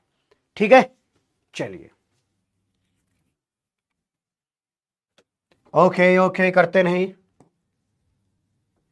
तो याद कर लेंगे सभी लोग। ठीक, जिस तरीके से आपने याद किया है बाल गंगाधर वाला भी चलेगा जैसा आपको याद है। ठीक है, ओके, शायद आपको आनंद आ रहा होगा। ये सब चैट GPT बाबा की देन है, उसको थोड़ा सा हमने ट्रेन किया है, थोड़े प्रॉम्प्ट अच्छे लिखे तो ये खूबसूरत सी चीजें निकाल कर देता। आगे देखो बहुत मजा आएगा, भरोसा मानो ऐसा कभी नहीं देखा होगा, मजे ही मजे आएंगे तुमको। याद तो हो ही जाएगा, लिख लेना बोरॉन फैमिली में ये यहां पे क्या है, बैगन आलू गाजर इन थैला। ठीक है, नोट कर लीजिए इसको, क्लियर है। आइए अगला देखते हैं। नेक्स्ट क्या आता है भाई? नेक्स्ट है हमारा ग्रुप नंबर 14। इसको क्या कहते हैं? ग्रुप नंबर 14 जिनको कहते हैं भैया हमारे कार्बन फैमिली। कार्बन इनके लीडर हैं, तो कार्बन फैमिली फर्स्ट एलिमेंट को लीडर मान लो, ठीक है, वो कार्बन फैमिली। इनको याद करने का तरीका ये है कि ये सीता जी हैं और ये ऋषि जी हैं। तो ये कह रही हैं, कहें सीता जी सुनो प्रभु, कहें सीता जी, सीता जी कह रही हैं सुनो प्रभु, तो कहें सीता जी सुनो प्रभु, कहें सीता जी सुनो प्रभु, क्या, कहें सीता जी सुनो प्रभु। इसको याद करने का आपके पास अपने तरीके हो सकते हैं, ठीक है, ओके। तो कहें सीता जी सुनो प्रभु। एक कह रहे सर पिछले साल के लेक्चर देखूं, नहीं, मैं आपको सच बोलूं, इस साल आपको थोड़ा और आनंद आएगा, आपको ये मजा आने वाला है, ये मैं गारंटी के साथ कह रहा हूं। इस साल, अब पिछले साल मैंने एनिमेटेड एआई वगैरह इतने यूज नहीं किए थे, हालांकि मेरी आदत में है क्रिएटिविटी के साथ प्रेजेंट करना, बट थोड़ा अच्छा सा लगता है, जरूर है, याद रहता है। ये क्या होता है, हमारी जो मेमोरी होती है ना, वो फोटोजेनिक है। फोटोजेनिक का मतलब होता है कि आपने कोई इमेज देखी होती है तो आपके दिमाग में छप जाती है, आप भूलते नहीं हो। अब आपको ये याद रहेगा, ये पोर्शन याद रहेगा, ठीक है। तो आप इसको लिख लीजिएगा, कार्बन फैमिली को कहें सीता जी सुनो प्रभु, या आपको जो याद है वो लिखिएगा, बट लिखना जरूर है, ठीक है। चलिए अगली बात देखते हैं, अगला देखते हैं भाई। अगला है भैया ये हमारा ग्रुप GROUP, ग्रुप 15। ग्रुप 15 को कहते हैं नाइट्रोजन फैमिली। मैं आपको एक चीज और बता दूं, हर फैमिली का अपना एक कोई और नाम भी होता है, एक सेकेंडरी नाम भी है, लेकिन सबके इंपॉर्टेंट नहीं है, सब आपको नहीं पढ़ने के, रट रट के अपने दिमाग पागल कर लो, ठीक है। नाइट्रोजन फैमिली का जानना आपके लिए इंपॉर्टेंट है। इसको बोलते हैं निक्टोजन। इसको क्या बोलते हैं, निक्टोजन। कई जगह पर निकोजन्स लिखा होता है, नहीं, उसका नाम है, सही क्या है, निक्टोजन्स। अब कई बार ऐसा लगता है सर निक्टोजन्स थोड़ी ना याद रख पाऊंगा मैं, तो मैंने कहा भैया निक्टोजन्स में देखो पी और एन आ रहा है, पी साइलेंट है, तो पी मतलब हो गया देखो फॉस्फोरस, एन से हो जाएगा नाइट्रोजन। तो मान लो गलती से कभी तुम भूल गए कि यार मुझे पता नहीं निक्टोजन सर ने कार्बन फैमिली को कहा था या बोरॉन फैमिली को या नाइट्रोजन फैमिली को, तो आप रिलेट कर पाओगे पी और एन को देख करके कि पी और एन जिस फैमिली में है उसी को बोलते हैं। वाह, मजा आया, आनंद आया। अब याद करने का तरीका क्या है, ये नाना पाटेकर साहब है और ये ऐश्वर्या जी हैं। इनको ऐश्वर्या जी घोषित कर दिया है, वो कोई और ऐश्वर्या समझ गया था, वो ऐश्वर्या राय बच्चन को गेस नहीं कर पाया था, तो ये कोई और ऐश्वर्या जी हैं। तो ये दोनों बीमार हो गए, कोविड का जमाना चल रहा है, उसमें हीरोपंती नहीं चली, सब लोग बीमार हो जाते हैं भाई। तो नाना पाटेकर ऐश्वर्या सब बीमार, सुनो सुनो सुनो, नाना पाटेकर ऐश्वर्या सब बीमार, नाना पाटेकर ऐश्वर्या सब बीमार, ठीक है। तो इस तरीके से दिख रहा है आपको, नाना पाटेकर ऐश्वर्या सब क्या हो गए हैं, बीमार हो गए हैं। Very good. बाकी बातें धीरे धीरे याद होती रहेंगी, इतना नोट करते चलेंगे तो आनंद जरूर आएगा। क्लियर है, चलिए अगली बात कर लेते हैं। हाँ, ये डुप्लीकेट ऐश्वर्या है, creativity at peak, yes, peak पे है ना। आइए और देखिए, अभी तो आनंद आएगा, अभी तो देखो, तो अभी तो शुरू हुआ है प्यारे, अभी तो शुरू हुआ है ना। अगला पढ़ेंगे GROUP, ग्रुप 16। आप कुछ बच्चे सोच रहे होंगे ये मास्टर खाली एआई पढ़ाएगा कि ढंग से भी पढ़ाएगा ऐसा नहीं लग रहा है ना कहीं, बुद्धुओं, ये तो क्रिएटिविटी सबके बस की होती नहीं। एक तो मैं करके लाया हूं तुम्हारे लिए, तुम बर्दाश्त करो, मजे लो इसके, सब पढ़ा दूंगा, चिंता तुम्हारी नहीं है, चिंता मेरी है, सिलेक्शन मुझे भी चाहिए तुम्हारा, ठीक है। ये वन वे नहीं है कि तुम्हारे लगता हो कि खाली मुझे सिलेक्शन लेना है, पांडे जी को उससे कोई मतलब नहीं, भरपूर मतलब है भाई मुझे। मैं तो तुम्हें खुद चिल्ला चिल्ला के कह रहा हूं, अभी आगे मैं तुमसे किंडर जॉय मंगवाऊंगा। हाँ, अभी तो किंडर जॉय कमाना है भाई मुझे। किंडर जॉय के जानते हो क्या होता है? हाँ, एक क्वेश्चन गलत करोगे किंडर जॉय भुगतना पड़ेगा फिर आपको, ठीक है। इनको कहते हैं कैल्कोजेंस, कैल्कोजेंस कहते हैं इनको, क्या कहते हैं, कैल्कोजेंस कहते हैं। इनका नाम है कैल्कोजेंस, ठीक है। कैल्कोजेंस होता है ऑक्सीजन फैमिली। देखो, ये केमिस्ट्री के कोई मास्टर साहब हैं और जीवन में पहली बार टेक्नोलॉजी, अबे यार तुम लोग पूरे इंस्टाग्राम के जमाने के बच्चे हो, बढ़िया, टेक्नोलॉजी, वेरी गुड। ये हमारे केमिस्ट्री के कोई मास्टर साहब हैं, वो कह रहे हैं भैया देखो ये हमारा टॉपर है, ये हमारी क्लास का टॉपर है। क्या है, क्या हमारी क्लास का टॉपर है? तो इन दोनों को कहा देख भाई तुमसे तो पास हुआ नहीं जा रहा, देखो पूरे क्लास के बच्चे चले गए एग्जाम देके, ये 3 बचे, तो इन्होंने टॉपर को भी रोका और इनसे कहा कि भैया टेप लो यार इनमें, नकल मार लो ये जो कर रहा है, नहीं तो तुम लोग तो फेल हो जाओगे, तुम्हारे कर्म तो ठीक नहीं लग रहे। ठीक है जी। हाँ चलिए जी, यहां पर हम क्या लाएंगे, उससे टीपो, क्या लिखा है, उससे टीपो। चलिए जी, उससे टीपो। ये फैजल सर हैं ये कह रहा है ये सर फैजल सर हैं। अच्छा जी, तो ये हमारी क्लास के भैया जी, समझ लीजिए ये रहे हमारे फैजल सर। ठीक है ये फैजल सर हैं भाई। Very good. एक लाइन अंग्रेजी में बोल देंगे बेटा, तबीयत खराब हो जाएगी तुम्हारी। हाँ, इनसे एक लाइन अंग्रेजी की जो ये कहते हैं ना, उसमें गाली है, मन में ये गाली देते हैं तुम्हें, तुम्हें पता नहीं है।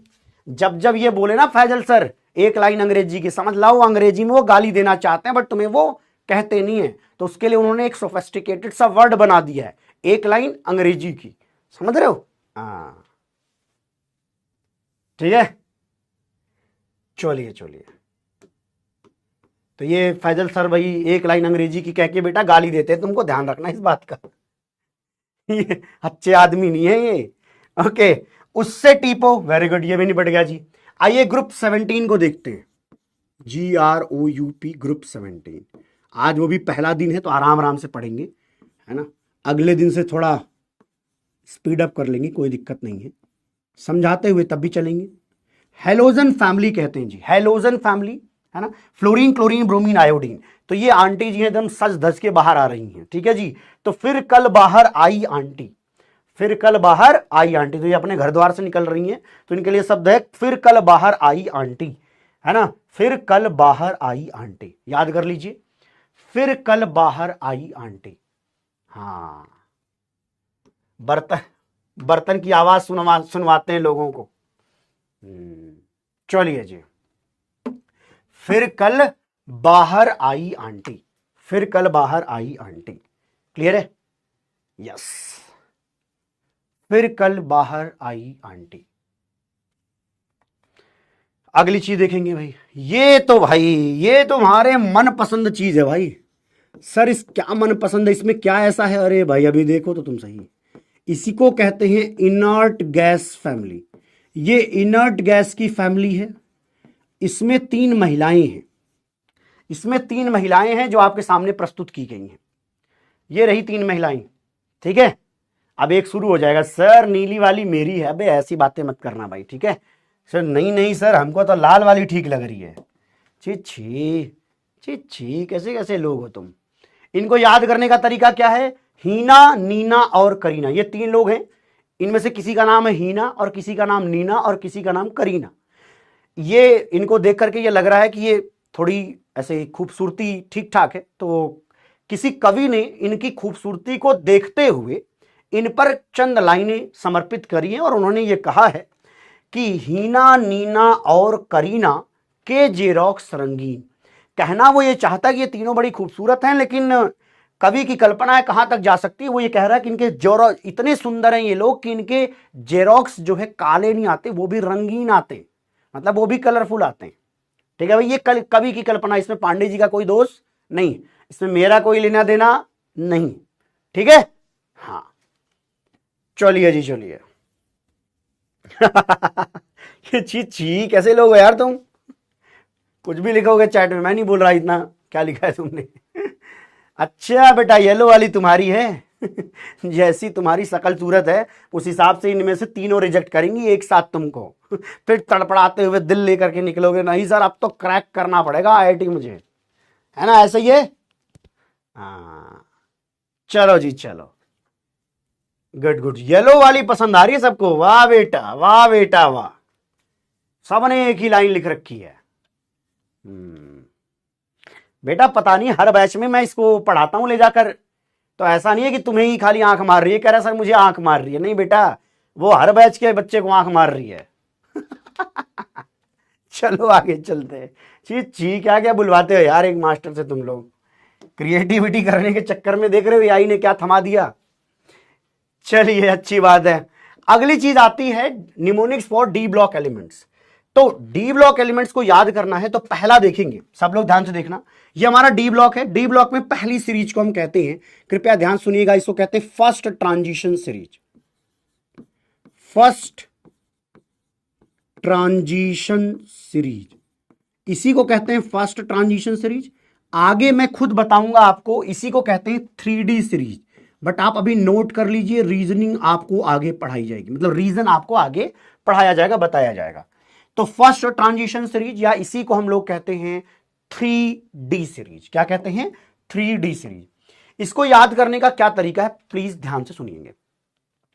यहां पर देखो साइंस के टीचर हैं, ये साइंस के टीचर है, दोबारा फैजल सर आ चुके हैं। ये दोबारा मेरी क्लास में फैजल सर आ चुके हैं। ठीक है, आपको क्या कह रहे हैं? एक लाइन अंग्रेजी की, ये आपको एक लाइन अंग्रेजी की कह रहे हैं। और जैसे इन्होंने बोला, ये देखो ये बच्चा बेचारा डरा हुआ है, इसको पता चल गया कि ये सर ये बात कह के मुझे गाली दे रहे हैं। अब इसको पता भी, देखो कैसी शक्लें बना रहा है वो। फैजल सर मेरे को आज मारेंगे भाई, ये सारी क्लिप कहीं उन्होंने देख ली, मुझे पीटेंगे भाई। ओके ओके, अगली चीज सुनना, इसमें तो मैंने इसलिए हटा दिया भाई, फैजल सर नहीं है, कोई और है। ठीक है, तो एक टीचर है, वो कर क्या रहे हैं, वो देखो पैसा वसूली कर रहे हैं। पैसा वसूली मतलब फीस मांग रहे हैं, फीस और कॉपी ले रहे हैं हर बच्चे से। लेकिन ये बच्चा उनकी क्लास में ऐसा था जो सो रहा था, तो ये नालायक है, ऐसा नहीं है कि सर की इसमें कोई गलती है। तो ये नालायक आदमी, अच्छा ये एसीपी प्रद्युम्न लग रहा है क्या? क्या बात कर रहे हो? हाँ यार, मैच करता हुआ तो लग रहा है, एसीपी दिख रहा है भाई ये तो। चलो चलो चलो, ओके। तो एक बात समझना कि ये भाई साहब ना क्लास में आगे सो रहे हैं, एक तो फ्रंट बेंच पे बैठ के सो रहे हैं, ऐसे नीचे मुंडी करके सो रहे हैं। तो इनके ख्यालों में नेहा कक्कड़ के गाने बज रहे हैं। किसके? नेहा कक्कड़ के गाने बज रहे हैं। और ये भाई साहब नेहा कक्कड़ के फैन हैं। अच्छा, ये तो शुक्र है कि टोनी कक्कड़ के फैन नहीं। अगर टोनी कक्कड़ का फैन होता तो ये जीवन में कभी नहीं सो पाता, क्योंकि एक ही बात 50 तरीके से बोलता है वो गाने में, और बोलता खाली बोलता है, गाता तो कुछ है ही नहीं है भाई। तो चलो उसकी कम से कम बहन तो थोड़ी टैलेंटेड भी है, तो उसके गाने से इसको नींद आ सकती है। ठीक है, ऐसे उसे दिमाग में चल रहा है। अब पूरी लाइन पकड़ना, क्या लिखा गया है कि साइंस टीचर वेरी क्रूएल मांगे फीस कॉपी। ये फीस कॉपी मांग रहे हैं पूरी क्लास से, वेरी गुड।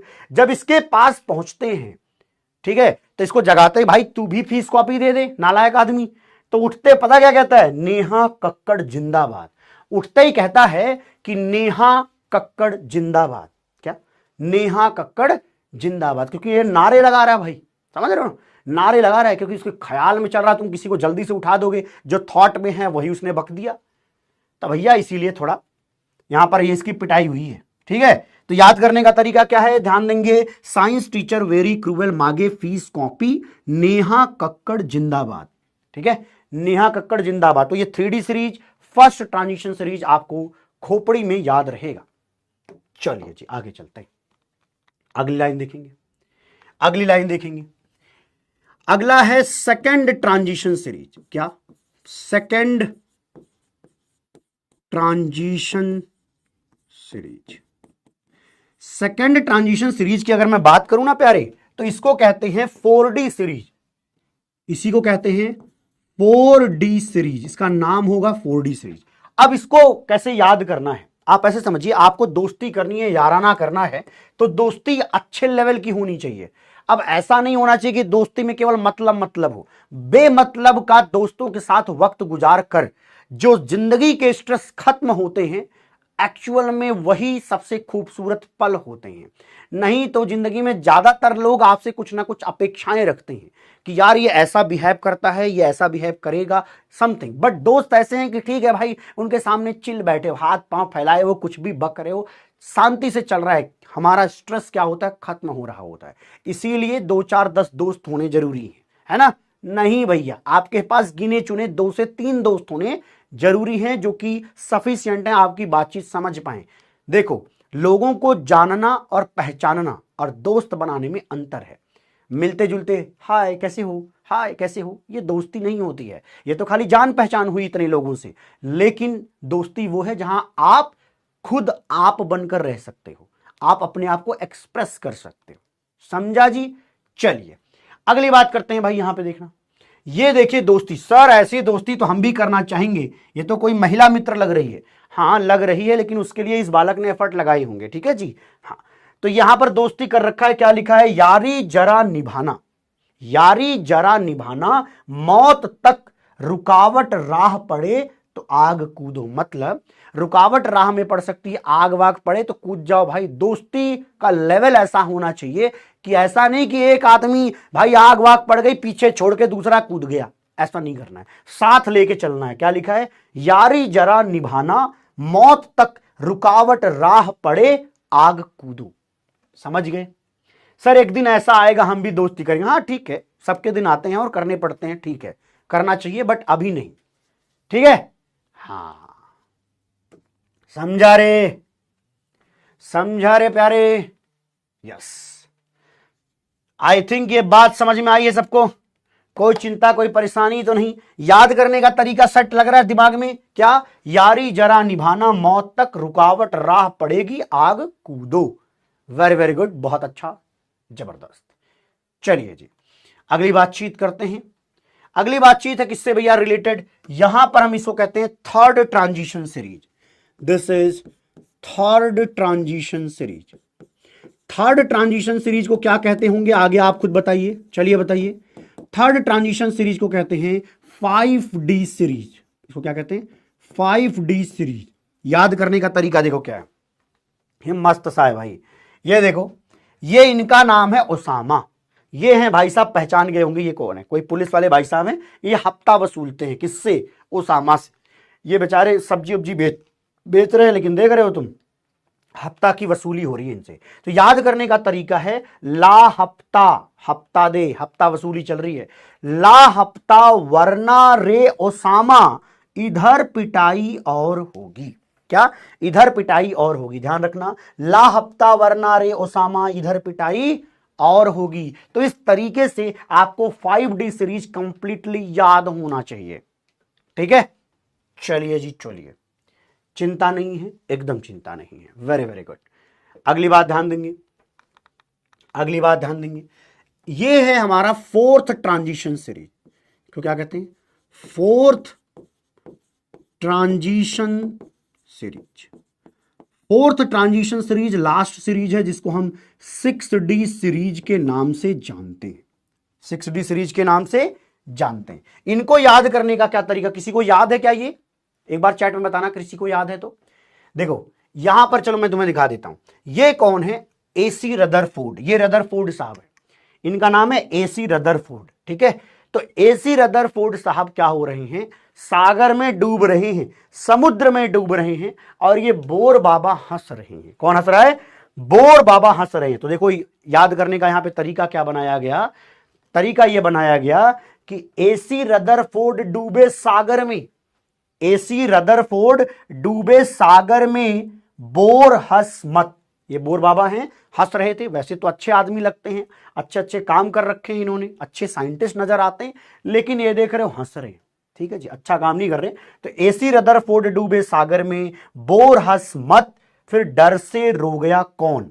तो ऑब्वियसली यहां पे डर से कोई रो रहा होगा, तो उसके लिए बोला गया डर से रो गया कौन। याद करने का तरीका है डर से रो गया कौन, ठीक है, डर से रो गया कौन। तो इसको दिमाग में सेट कर लेना, क्या है, AC रदरफोर्ड डूबे सागर में, बोर हंस मत, डर से रो गया कौन, डर से रो गया कौन। कोई गुजर रहा था वो भी रो गया भाई, ठीक है। आगे मैं इसको भी बताऊंगा डर से रोया कौन था, कॉपर रोया था, COPER, एक साइंटिस्ट है उनके नाम पर है ये, ठीक है, कॉपर रोते। लेकिन अभी फिलहाल इसको इसी तरीके से याद करना है, वो नेक्स्ट डेज में आपको मिलेंगे, ठीक है। AC रदरफोर्ड डूबे सागर में, बोर हंस मत, डर से रो गया कौन। कृपया इसको नोट कर लीजिए, बहुत जरूरी है, ठीक है। ओके ओके, चलिए 75% क्राइटेरिया के बारे में पूछ रहा है कोई SC स्टूडेंट्स के लिए। तो जहां तक मुझे लगता है कि 75% क्राइटेरिया होना चाहिए जनरल, EWS, OBC कैटेगरीज के लिए, और 65 के आसपास शायद है SC का, तो वो भी कंफर्म करके मैं बता देता हूं, ठीक है। चलिए नोट हो गया, वेरी गुड। अब हमने ना इस तरीके से याद किया था, अब याद करने का दूसरा तरीका देखेंगे, दूसरा तरीका देखेंगे। ये देखो भाई, ये कौन है, ये शकीला जी हैं। शकीला जी कहां रहती है, AC में, ध्यान रखना। शकीला जी के बारे में अगर बात करें तो ये ग्रुप नंबर 3 है, इसको ऐसे भी याद करना है, ग्रुप 3, ठीक है जी। ये ग्रुप 3 को अगर याद करें तो ये शकीला जी हैं, AC में रहती हैं, तो इनके लिए शब्द है कि भैया शकीला AC में रहती है। क्या क्या, शकीला एसी में रहती हैं। शकीला कहां रहती हैं जी? एसी में रहती हैं। क्लियर है? शकीला एसी में रहती हैं। शकीला जी कहां रहती हैं? एसी में रहती हैं। Very good. चलिए अगला देखते हैं। नेक्स्ट है, ये कौन है भाई पता है आपको? ये हमारे ग्रुप 4, ये नोट करना भाई, ये ग्रुप नंबर 4 का है। हमने यहां ग्रुप 3 को याद कराया, शकीला एसी में रहती हैं। ग्रुप 4 को याद करने का तरीका है कि टीना जी रोज दौड़ने जाती हैं, तो जब दौड़ कर आती हैं क्या करती हैं? हाफती हैं। तो टीना जोर से हाफ रही हैं। हम कहेंगे रही हैं, बट ये रफी लिखना पड़ेगा, तब जाके मैच होगा। ठीक है? तो आप सभी लोग क्या कहेंगे? टीना जोर से हाफ रही है। ये ग्रुप 4 को याद करने का तरीका है। तो 3 हो गया, 4 ये हो जाएगा। Very very good. Okay okay, I think इतनी बात खोपड़ी में गई है ना? क्या आपको आनंद की अनुभूति हो रही है क्या? तो ये अनुभूति जी है, चलो मान लो इनका नाम अनुभूति है। आनंद की क्या हो रही है? अनुभूति हो रही है बेटा। अब कोई आनंद होगा, खुश हो गया होगा क्लास में, अरे सर क्या बात कर दी सर आपने। चलो अगला देखते हैं। अब देखेंगे, ये है ग्रुप नंबर 5। ग्रुप नंबर 5 में याद करने का तरीका है, वो नवाब था दबंग। वो नवाब था दबंग। वो नवाब था दबंग। ये चीज यहां नोट करिए, ग्रुप 5। अब ग्रुप 5 के बाद ग्रुप 6। देखिए, ये मैं जो आगे मैं बोलने वाला हूं, इस बात से मैं खुद सहमत नहीं हूं कि ऐसा किसी को नहीं बोलना चाहिए कि बॉडी शेमिंग करे, लेकिन याद कराने के लिए मैंने ये जुगाड़ भिड़ाया है कि किसी ने अपनी वाइफ को, मान लीजिए कि किसकी शादी हो गई है, अपने बैच में तरुण सर की शादी हो गई है। तरुण सर की शादी हो गई है, उनको यहां नहीं ला सकते क्योंकि नहीं, उनके लिए ठीक नहीं पड़ रही है, तो किसी और को एज्यूम करते हैं। चलो कोई मान लो, मुझे तो पता नहीं है भाई क्योंकि सबको देखा नहीं मैंने। तो मान लो कोई एक एक्स आदमी है, इसमें से किसी और का नाम ले लेता हूं, इसका नाम देव मिश्रा है। देव मिश्रा की शादी होती है और देव मिश्रा जो है अपनी पत्नी को कह देते हैं मोटी, तो वो क्या है? रोने लग गई है। तो क्राइंग मोटी वाइफ। तो पहली बात, ऐसे बोलना नहीं चाहिए, देव साहब ध्यान रखना, ऐसी किसी को बोलना नहीं है पहले बात तो। ठीक है? नालायक, तुम्हारी शादी टूट जाएगी। आजकल तुम देख ही रहे हो शादी में क्या हो रहा है, कोई नीले ड्रम में भरा जा रहा है, कोई वहां मेघालय में ले जाके ढकेला जा रहा है। तो बच के रहियो भाई, ऐसी बातें बोलेगा तो पता नहीं चलेगा सुबह उठेगा भी कि नहीं देव। ठीक है? तो ये है क्राइंग मोटी वाइफ। क्राइंग मोटी वाइफ। क्लियर है? तो देव भाई के लिए है क्राइंग मोटी वाइफ। क्लियर है? ओके, क्राइंग मोटी वाइफ। कितने दुष्ट बच्चे हैं यार, ऐसी सी बातें लिख देते हैं, क्राइंग मोटी वाइफ। Very very good. अगला देखेंगे, ये अगर मैं यहां पर बातचीत करूं तो ये कहां तक ग्रुप पहुंच गया था मेरा? 6 पहुंच गया था, 7। तो ये रहा ग्रुप 7, GROUP, ग्रुप 7। ग्रुप 7 में देखो ये कौन है पता है? ये तो बिग बी है, आपको पता है कि ये कौन है भाई साहब। यहां पे जो भाई साहब है ना, ध्यान दीजिएगा, इनके दिल में अभी भी कौन है? नाम पता है इनका क्या है? देखिए कौन है? रेखा। मन तक रेखा भीग चुकी है, इनके मन में रेखा जी भीग चुकी हैं। अच्छा जी, मन तक रेखा मैंने लिखा है, बट आगे भीग चुकी हैं लिखना तो लिख दो, क्योंकि BH आता, भीग भी यहां पे सेट हो जाएगा। तो मन तक रेखा भीग चुकी है। बेटा कोई 7 करोड़ 70 करोड़ उससे फर्क नहीं पड़ता, अंदर अंदर जो है वो है, समझ रहे हो? हाँ, मन तक रेखा भीग चुकी है। तो रेखा जी देखिए इनके दिल में रहती हैं, अभी भी रह रही हैं। ठीक है? चलिए अगली बातचीत करते हैं। मैंने बोला था ना कि बहुत इंटरेस्टिंग है आगे। ठीक? हाँ, एक लिख रहा डैम गुड, वेरी गुड। चलिए अगला देखते हैं। ये एक टेररिस्ट है, ओसामा बिन लादेन। मैं उनका शकल नहीं लगाना चाहता था यहां पर कोई, क्योंकि अच्छे आदमी तो है नहीं कि मैं उनकी शकल दिखा के याद कराऊं। तो एक रोतड़ू है, समझो, रोता हुआ आदमी दिखेगा आपको। ठीक है? हमने नीचे पीछे निपटाया है 7, है ना? 7 के बाद आएगा अगला 8। तो ग्रुप 8 की बात कर लेते हैं। ग्रुप 8 में ये यहां पर क्या हुआ है कि जो ओसामा बिन लादेन है वो पहले ईरान में रहता था। ईरान में हमले शुरू कर दिए थे अमेरिका ने, तो वो भाग करके चला गया था पाकिस्तान के एटबाबाद शहर में रहने। ठीक है जी? बाद में जहां पे फिर से अमेरिका ने आके वहीं मार दिया था उसको, बट 10-12 साल लग गए थे ढूंढने में।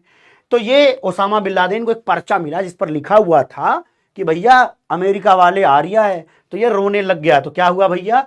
फिर रोया ओसामा, ओसामा रोने लग गया। तो तो फिर रोया उसामा, कौन रहेगा ईरान में? तो कौन रहेगा ईरान में, याद करने का तरीका क्या है, कौन रहेगा ईरान में? तो ये 8 है और ये है ग्रुप 9, ये है ग्रुप 9, 8 और 9, तो ये हो जाएगा ग्रुप 9। क्लियर है? तो ये क्या हो गया हमारा, ग्रुप 9 हो जाएगा। ठीक है, चलिए चलिए। अमेरिका क्या कहता था रे, कैसे ना ये आजकल मीम चल रहा है, अमेरिका क्या कहता था, मुझे याद नहीं है, फिर इंडिया क्या कहता है करके, आई डोंट नो, इतना याद नहीं रहता ना। चलिए अगली बात देखते हैं। ये देखिए मस्त चीज है भाई, ये हमारे क्लास के जो बैक बेंचर्स हैं, मैंने उनको समर्पित करते हुए चंद लाइनें छापी हैं यहां पर। ठीक है जी, तो आप इनको लिखना शुरू करिएगा। ये है, ये ग्रुप 10 के लिए है, ये ग्रुप अगला वाला जो है ग्रुप 11 के लिए है, और अगला जो है ये ग्रुप 12 के लिए। शायद यहां तक आपको समझ में आ जाएगा कि डी ब्लॉक खत्म हो चुका है, डी ब्लॉक खत्म हो चुका है। अच्छा जी, ध्यान से सुनिएगा, यहां पे कृपया ध्यान देंगे, ये एक क्लास है, यहां मैडम जी हैं, पीछे ये बैक बेंचर आपको दिख रहा होगा। ये सारे लोग तो पढ़ लिख रहे हैं, लेकिन ये नालायक आदमी कुछ पीछे चिलगोजर ही कर रहा है, ये है ना, पीछे कुछ चिलगोजरपन कर रहा है। तो ये मैम उसको कहती हैं, क्या कहती हैं सुनिएगा, कहती नहीं पढ़ोगे तो पिटोगे। तो ये पढ़ तो रहा नहीं है, तो कह रहे अरे नहीं पढ़ोगे तो पिटोगे। फिर वो कहती हैं चलो चलो आगे आओ, आगे आओ, मार खा के फिर पीछे जाओ। तो पता क्या कहता है वो, क्या कहता है, ये देखो शांत बैठेगा, पहले देखो नालायक ऐसे बैठा हुआ था बैक बेंचर, अब देखो कैसे बैठ गया, कुछ ऐसा बैठ गया। ठीक है जी, तो क्यों आगे आऊं, कह रहा है अरे मैम जब मारना ही है तो आगे पीछे मारो, हम आए आपसे मार भी खाएं और पीछे जाके बैठे भी, है ना। तो क्यों आगे आऊं, नालायक आदमी, देखो ऐसे तो नहीं बोलना चाहिए टीचर, तो क्यों आगे आऊं, ये भाई साहब बोलते हैं क्यों आगे आऊं। क्लियर है, क्यों आगे आऊं। तो ग्रुप 12 में क्या होता है कि यहां पे मैम ये कह रही है अरे तुम लोग ना हो ही चिलगोजर हो यार तुम लोग, तो चिलगोजर हो, चलो चलो तुम बैठो, मैं नहीं आ रही हूं, पीछे रहो, नालायक ही रहोगे तुम। तो ये कहता कि चलो मैम, आई भी नहीं यार मारने मेरे को। तो ये कहता जिंदगी कैडबरी हो गई है, मतलब जिंदगी मस्त सी हो गई है, जिंदगी कैडबरी हो गई है, मस्त सी हो गई है। तो ध्यान रखेंगे ये क्या है, नहीं पढ़ोगे तो पिटोगे, क्यों आगे आऊं, जिंदगी कैडबरी हो गई है। इन तीनों से आपसे ग्रुप 10, 11 एंड 12 इतना पूरा याद हो जाएगा। अमित महाजन सर, अमित महाजन सर कहां हैं? अच्छा ये, अच्छा अमित महाजन साहब जब यंग रहे होंगे तो ऐसे रहे होंगे, हो भी सकता है भाई। तो देख रहे हो आज तो सब लोग मिलते जुलते दिख रहे हैं हमें यहाँ पर बैक बेंचर में। अमित महाजन सर पता नहीं बैक बेंचर रहे होंगे कि फ्रंट, ये नहीं पता बस। ठीक है, चलिए जी चलिए, आई थिंक ये पूरी बात याद हो गई होगी। नहीं पढ़ोगे तो पिटोगे, क्यों आगे आऊं, जिंदगी कैडबरी हो गई है, जिंदगी कैडबरी हो गई है। ठीक है, हाँ चलिए अगली बात करते हैं, mnemonics for F block elements. अब आप देखो एफ ब्लॉक एलिमेंट में आपको पता है कि क्या होता है, लैंथेनॉइड्स। तो पहला जो याद कराने वाला हूं दैट इज लैंथेनॉइड्स है। ठीक है, लैंथेनॉइड्स, इसी को हम कहते हैं 4F सीरीज। क्यों कहते हैं, इन सब पर बातचीत आगे होने वाली है, तो इसको लिखो, इसको कहते हैं 4F सीरीज। ठीक है, 4F सीरीज।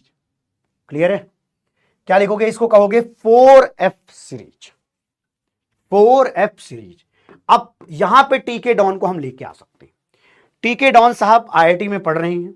ठीक है, जब आईआईटी में पढ़ रहे हैं तो उनका देखिए एक दोस्त है। अब ये एक इनका दोस्त है जो कि कंस्ट्रक्शन में काम करता है, मतलब सिविल इंजीनियर है। इनका एक दोस्त है सिविल इंजीनियर, इनसे कौन सा टीके डॉन लग रहा है, सिविल इंजीनियर। ठीक है जी, तो मान लीजिए ये टीके डॉन साहब हैं, ये मिलने गए हैं। यहां पर कुछ ऐसा हुआ है कि जब वो मिलने गए तो देखो टीके डॉन साहब तो कुछ ऐसे जो भी C2H5OH है उसका सेवन तो वो करते नहीं है, लेकिन इन्होंने फोन किया कि भाई भले तू नहीं पीता, तू मेरे साथ बस बैठ जाइयो, मेरा दुख सुन ले यार। तो टीके डॉन थोड़ा शरीफ से आदमी है ना, तो ये सराफत में उसके लिए क्या लेकर गए हैं, C2H5OH लेकर के गए हैं इस सिविल इंजीनियर से मिलने। अब कुछ ऐसा होता है, ये कुछ ऐसा होता, हाँ ये सही कह रहे हो या भाई, ये एनकेसी सर लग रहे हैं, ये एनकेसी सर। तो ऐसे समझो एनकेसी सर, देखो वैसे तो वो हमारे भी सीनियर हैं और टीके डॉन साहब के भी सीनियर हैं, तो ऐसे समझो ये रहे हमारे एनकेसी सर। ठीक है, और ये हमारे टीके डॉन साहब हैं। टीके साहब। ठीक है जी, इस पिक्चर में मैं कहीं नहीं हूं। तो टीके सर ये रहे, एनकेसी सर ये रहे। तो मान लो, अभी मान लेते हैं, हालांकि एनकेसी सर भी नहीं सेवन वेवन करते हैं ऐसा कुछ, तो अच्छी बात है, लेकिन ठीक है थोड़ी देर के लिए मान लेते हैं। मैं कह रहा हूं मान लेते हैं, ऐसा नहीं कि जाके तुम उनको शिकायत करने लग जाओ, सर वो ये कह रहे थे। नहीं नहीं, ऐसा मैं कुछ नहीं कह रहा हूं। दोनों में से कोई भी सेवन नहीं करता किसी भी ऐसी पदार्थ का, ठीक।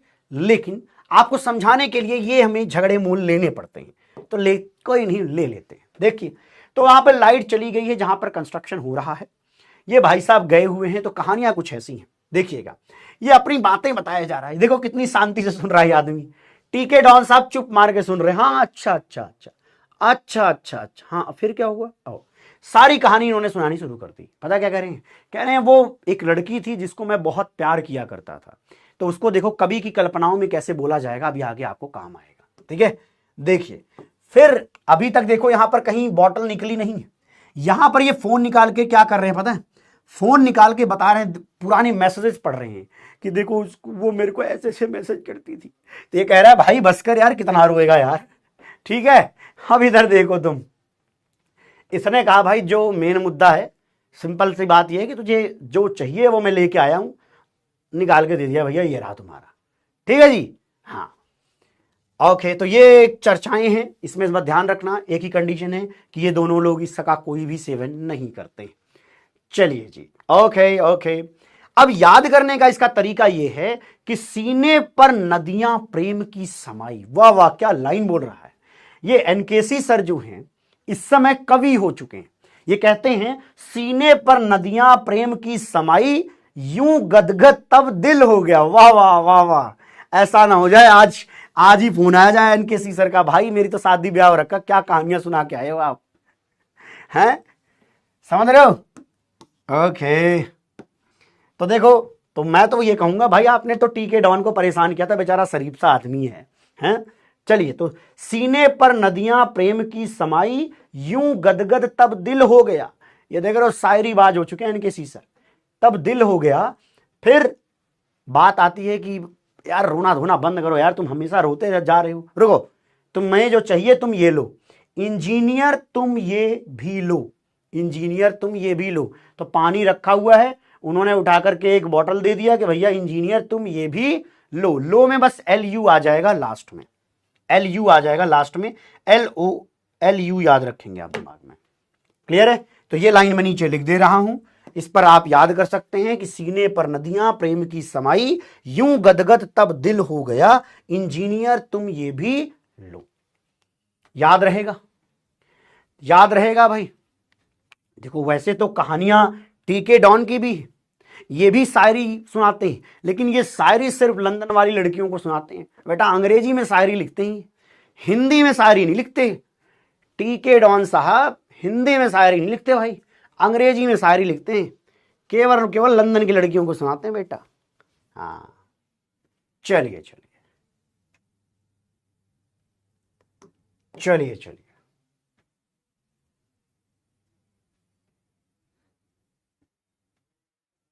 क्लियर है, क्लियर है। अरे यहां एज्यूम किया जा रहा है, ये थोड़ी ना कि सही में ऐसा है कुछ, ये एज्यूम किया जा रहा है, ये फन है, मजे हैं। ठीक है, चलिए चलिए अगली बात देखते हैं। अब ये देखो क्या है भाई, ये नया बवाल आदमी हमारा, नया बवाल आदमी, ये तो देखोगे मजा आ जाएगा तुमको। इसको कहते हैं एक्टिनॉइड, इसको कहते हैं एक्टिनॉइड्स, इसी को कहते हैं 5F सीरीज। इसको क्या कहते हैं? 5F series. क्या है भैया? 5F series. ये देखो कौन है पता है? ये थॉर साहब है। थॉर जानते हो कौन है? एक ग्रह है, उस ग्रह के ये दोनों राजा लोग हैं। ये इनके पापा हैं ओडिन साहब और ये है थॉर। तो थॉर के पापा हैं ओडिन। ठीक है, हुआ कुछ ऐसा, इनका एक छोटा भाई है जो कि थोड़े शरारती प्रवृत्ति का है। कैसा है? थोड़ी शरारती प्रवृत्ति का है, और इसका नाम है LOKI। लेकिन हम इसको बुलाएंगे लौकी। इसके भाई का नाम है लौकी। ठीक है जी। तो लोकी जो है वो क्या करता है, ध्यान सुनिएगा, ये थॉर और उनके पापा दोनों को पीट पीट के भगा देता, मतलब अपने पापा को भी भगाया हुआ है उसने। ठीक है जी। हाँ हाँ, एसगॉड में थे ना। Okay okay. तो ये अवेंजर्स की दुनिया है भाई थोड़ी सी। ठीक है, तो पहले स्टेप में देखो यहां पे क्या हुआ है, ये पीछे कुछ देख रहे हो, बिजली उजली कड़काई है उसके भाई ने, तो ये दोनों डर से भाग रहे हैं। भाग के एक पता कहां पहुंचे, नेपाल। और नेपाल में पहुंच के इनके पास कोई काम धंधा नहीं मिला, तो इस समय आम का सीजन चल रहा है, तो ये लोग पुराने आम बेचने लग गए हैं, क्योंकि आम का सीजन भी जा रहा है। तो ये दोनों क्या कर रहे हैं, आम का सीजन में बेच रहे हैं आम, मतलब आम का सीजन तो जाने वाला है, तो पुराने आम बेच रहे।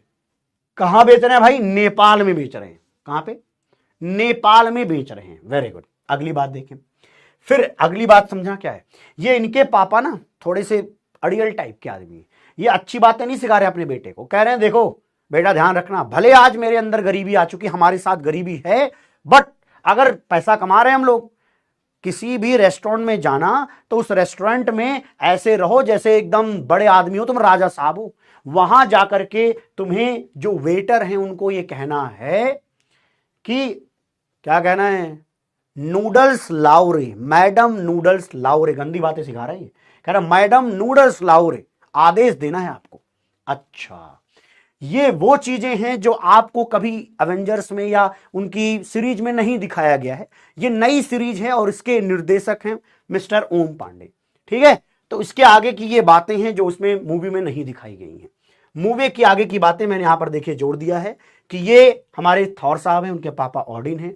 बाद में भैया झगड़ा हो गया उसके भाई से, भगा दिए गए, तो आए नेपाल में, पुराने आम बेचने लग गए। इसके जो पापा हैं इसके थोड़े दुष्ट प्रवृत्ति के हैं, तो इसको सिखा रहे हैं कि देखो वहां जाना, किसी भी रेस्टोरेंट में जाना, तुम चौड़ में जाना कि तुम राजा हो, कोई भी आए वेटर कहना मैडम नूडल्स लाओ रे। समझ गए। तो देखिए मूवी की अगली सीन मैंने लिख दिया है, इस पर कॉपीराइट मेरा रहेगा, ठीक है। चलिए अगला, याद करने का तरीका क्या है, थॉर के पापा ने यूं बोला, थॉर के पापा ने यूं बोला, नेपाल में पुराने आम कम बिकेंगे। थॉर के पापा ने यूं बोला, नेपाल में पुराने आम कम बिकेंगे, मतलब इनका धंधा अच्छा नहीं चल रहा है, कम बिकेंगे। लेकिन बेटा डरना नहीं, राजशाही तुम्हारे अंदर है। कैफे में जाना, ऐसे फरमाना, ऐसे फरमाना मैडम नूडल्स लारे, मैडम नूडल्स लारे, ठीक है। तो ये सारी बातें ध्यान रखेंगे, ये कहां से जा रही हैं, ओपी स्क्वायर स्टूडियो से जा रही हैं। तो यहां पे इस मूवी के निर्देशक हैं ओपी जी, और स्टूडियो का नाम है ओपी स्क्वायर स्टूडियो, ठीक है। थॉर के पापा ने यूं बोला, नेपाल में पुराने आम कम बिकेंगे, कैफे में जाना, ऐसे फरमाना मैडम नूडल्स लारे, मैडम नूडल्स लारे, ठीक है। आई थिंक यहां तक की बात नोट करिए आपने, नोट करो, ये काम की है, कुछ फालतू नहीं है। हाँ ठीक है, ओके ओके। चलिए जी, ओपी स्क्वायर स्टूडियोज में आप सभी का स्वागत है। देखिए कि कितनी कितनी क्रिएटिविटी करनी पड़ रही है आपके लिए। चलिए जी, अब अगली बातचीत है, जिन बच्चों ने पूछा सर ज्वालामुखी क्या है, उनको रिलेट करके बताता हूं। मैं ये जानता हूं ये सारी बातें आपको आती होंगी, मानकर चल रहा हूं, लेकिन कुछ बच्चे ऐसे होंगे जिनको नहीं समझ आएगा, तो उनके लिए मैं कुछ बताने वाला हूं। ये जो हम आईआईटी दिल्ली है, ध्यान दीजिएगा, आईआईटी दिल्ली है, उसको मैं मान के चल रहा हूं कि वो एटम है। कौन है जी, एटम। वो एक एटम को रिप्रेजेंट कर रहा है।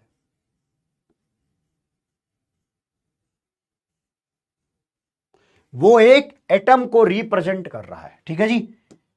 आईआईटी दिल्ली एक एटम को रिप्रेजेंट कर रहा है, तो कृपया यहां पर देखें, ये आपको आईआईटी दिल्ली दिखेगा, ये हमारी मेन बिल्डिंग है। तो इसको बनाने के लिए मैंने क्या किया है, मैंने आईआईटी दिल्ली का नक्शा उठाया और उसको चैट जीपीटी को देके बोला भैया बढ़िया सा निकाल के दिखाओ जहां पे नीचे लिखा हो कि भैया आईआईटी दिल्ली लिखा है ना। तो ये ऊपर से हमने व्यू लिया हुआ है, तो ये हमारे ड्रोन व्यू आपको दिखाई दे रहे हैं, ठीक है ओके। तो ये मैंने कहा ये एक एटम है, इस एटम में क्या होते हैं, सेल्स होते हैं। तो वहां पर डिफरेंट डिफरेंट क्या है, डिफरेंट डिफरेंट हॉस्टल्स हैं। यहां डिफरेंट डिफरेंट हॉस्टल हैं, जिसमें से एक हॉस्टल है जिसमें मैं रहा करता था, उसका नाम है ज्वालामुखी हॉस्टल। ये मान लीजिए कि इसका, ये हमारे आईआईटी का 4th हॉस्टल है। अब 4th क्यों बोला बाद में भी समझ जाओगे, 4th हॉस्टल है। ध्यान रखेंगे कि हमने यहां पर हॉस्टल को सेल से रिलेट करने की कोशिश करी है, सेल से हॉस्टल को रिलेट करी है ज्वालामुखी को। तो ज्वालामुखी, नाम थोड़ा अजीब लग सकता है आपको, क्योंकि जब मैंने भी पहली बार सुना था तो पहली तो मुझे हंसी आ गई यार कि भाई ये क्या नाम है यार, ज्वालामुखी। ठीक है यार, हमें ज्वालामुखी में रहना है, समझ रहे हो, ज्वालामुखी में रहना कितना खतरनाक है भाई, रहना उसमें, समझ रहे हो। हाँ, लेकिन है बड़ा बढ़िया जी। तो फोर्थ हॉस्टल है मान लीजिए ज्वालामुखी, तो ये हमारा सेल है। एटम आईआईटी दिल्ली है, आप भी यहीं जाने वाले हैं। फिर आगे अगला है ज्वालामुखी हॉस्टल, वो सेल है। सेल के अंदर क्या है, सब सेल्स होते हैं। सेल्स के अंदर क्या होते हैं, सब सेल्स होते हैं। सेल्स के अंदर क्या है, सब सेल्स हैं। इनको हम ब्लॉक्स भी कहते हैं। इनको हम क्या कहेंगे, ब्लॉक्स, BLO। आगे रिलेट करोगे ये ब्लॉक्स क्यों लिखा है मैंने, ठीक है। ब्लॉक्स जैसे मान लीजिए S block, P block, D block, F block, या S subshell, P subshell, D subshell और F सबसेल। तो जिस बच्चे को नहीं पता वो पहले याद रखे दिमाग में कि सबसेल के अंदर क्या कहोगे, S subshell, P subshell, D subshell और F सबसेल। इस फोर्थ हॉस्टल में कुछ इस तरीके की बातें हैं। यहां पर देखो क्या है, एस ब्लॉक है। एस ब्लॉक में आप ऐसा एज्यूम करोगे, मैं कह रहा हूं एज्यूम करोगे, ऐसा है थोड़ी ना, वहां पे एज्यूम करोगे वहां पर एक ही फ्लोर है, एक ही फ्लोर है। और यहां पर जो फ्लोर है ना, वो उसके अंदर के ऑर्बिटल्स के बारे में बताता है। जैसे एस में कितने ऑर्बिटल्स होते हैं, अगर कोई पूछे तो ध्यान रखना केवल एक ऑर्बिटल है, only one orbital is there in s subshell. लेकिन अगर मैं पूछूं पी सबसेल में कितने हैं, तो आप जानते हैं क्या, बताओ। चैट में आप लिखेंगे कितने हैं भैया, तो आप कहोगे 3 ऑर्बिटल्स हैं। अगर मैं आपसे डी का पूछता तो आप क्या कहते, 5 ऑर्बिटल हैं। और मैं अगर आपसे एफ का पूछूं तो आप कहोगे वहां पर 7 ऑर्बिटल्स हैं। क्या है, 7 ऑर्बिटल्स हैं। आपको ये नोट नहीं करना, आपको सिर्फ ये नोट करना है, सिंपल सा।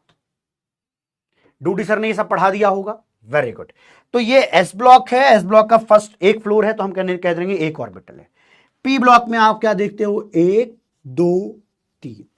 ठीक है जी, अब बताओ इससे भी बेसिक पढ़ाया जा सकता है क्या, इससे बेसिक तो नहीं पॉसिबल है यार।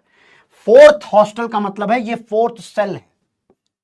और आप ये जानते हैं फोर्थ सेल में कौन कौन से सबसेल होते हैं, कौन बता पाएगा, फोर्थ सेल में कौन कौन से सबसेल होते हैं। तो वहां पर ये चारों सबसेल पाए जाते हैं, इसके बारे में भी बात कर लेंगे अपन, ठीक है।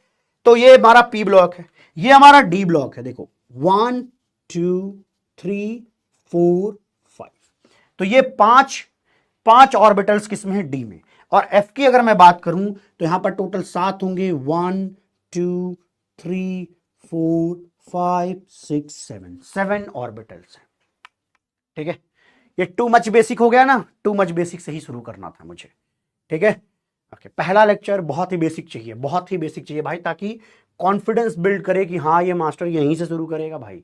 मैं डराना नहीं चाहता ना कि भारी भारी भरकम भरकम बातें शुरू कर दूं, ठीक। अभी मैंने क्या कहा कि मैंने ये कहा कि मेरे पास एक एटम है, उस एटम के फोर्थ सेल में 4 सबसेल्स रहते हैं। एक है एस, पी, डी और एफ सबसेल्स रहते हैं। और हमें पता चला कि एस सबसेल में एक ऑर्बिटल है, पी में 3 है, डी में 5 और एफ में आपको 7 ऑर्बिटल्स होते हैं, 7 ऑर्बिटल्स होते हैं।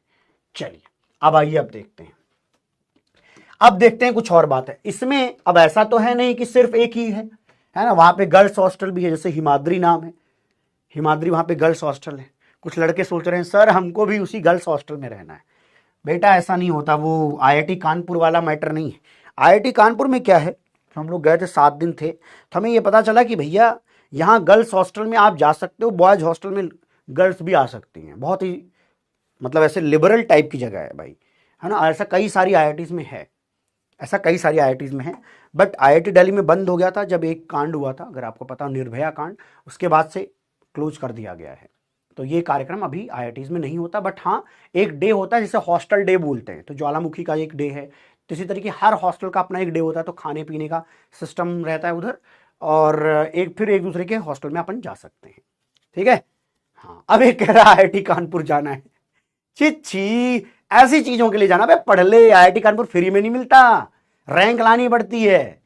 आईआईटी कानपुर जाना केवल इसलिए जाना, देखो इसको, गंदी सोच।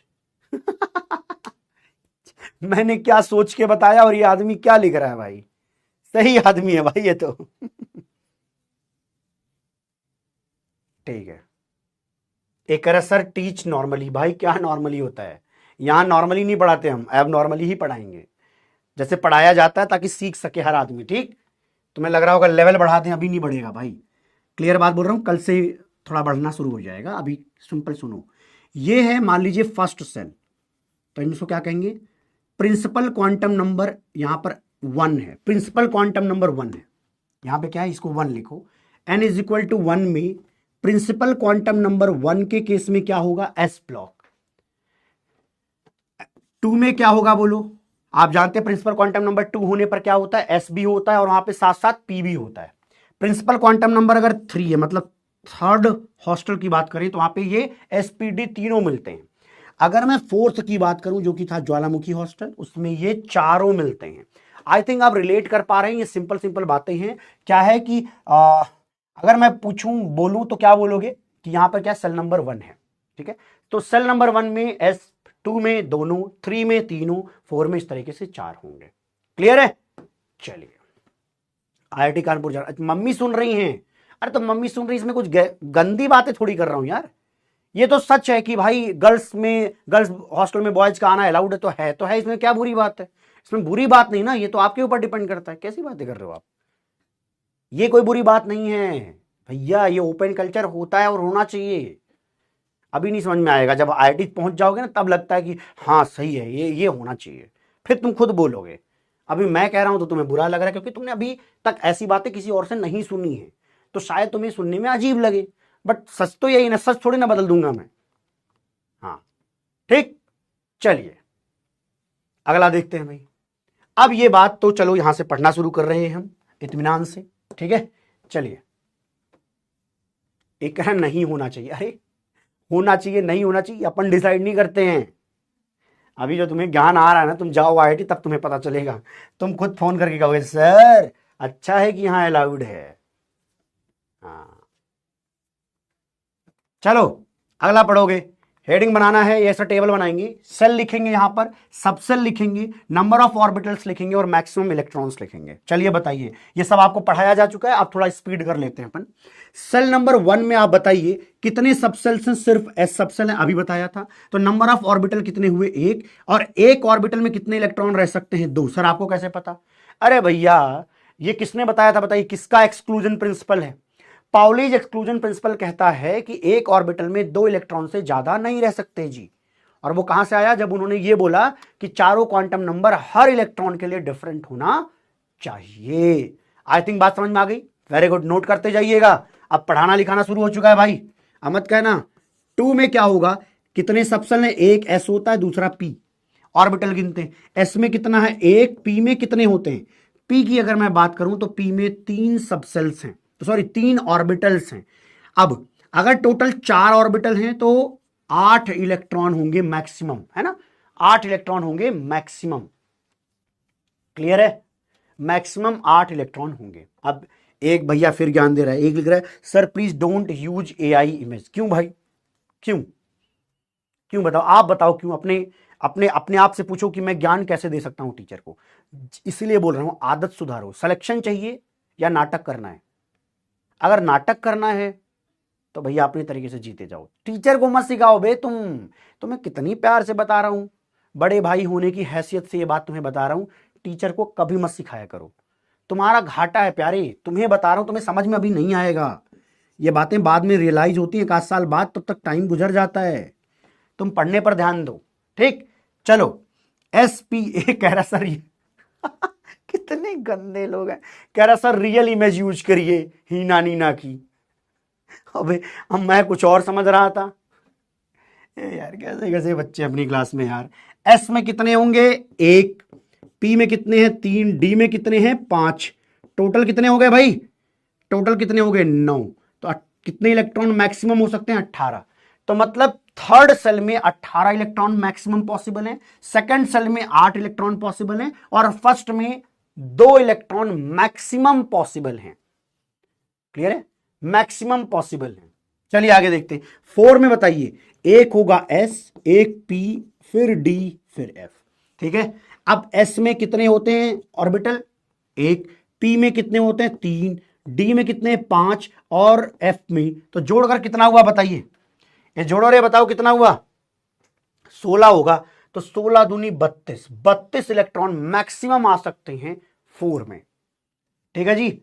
हाँ, आई थिंक ये बात रिलेट करके आपको समझ में आ रही हो। अभी मैंने क्या बताया है, अभी मैंने जो बताया बहुत सिंपल बातें करी। पता क्या कहा मैंने? कहा फर्स्ट सेल में एस सबसेल होता है, एक ऑर्बिटल है और 2 इलेक्ट्रॉन मैक्सिमम रख सकते हो। अगर मैं 4 की बात करूं तो उसमें 32 मैक्सिमम रखे जा सकते हैं। आइए अगली बात करते हैं, अगली बातचीत करते हैं भाई। अगली बातचीत क्या है? अबाउ प्रिंसिपल आपने सुना है, सर ने पढ़ाया है, बट एक बार मैं अपने तरीके से प्रस्तुत कर देता हूं।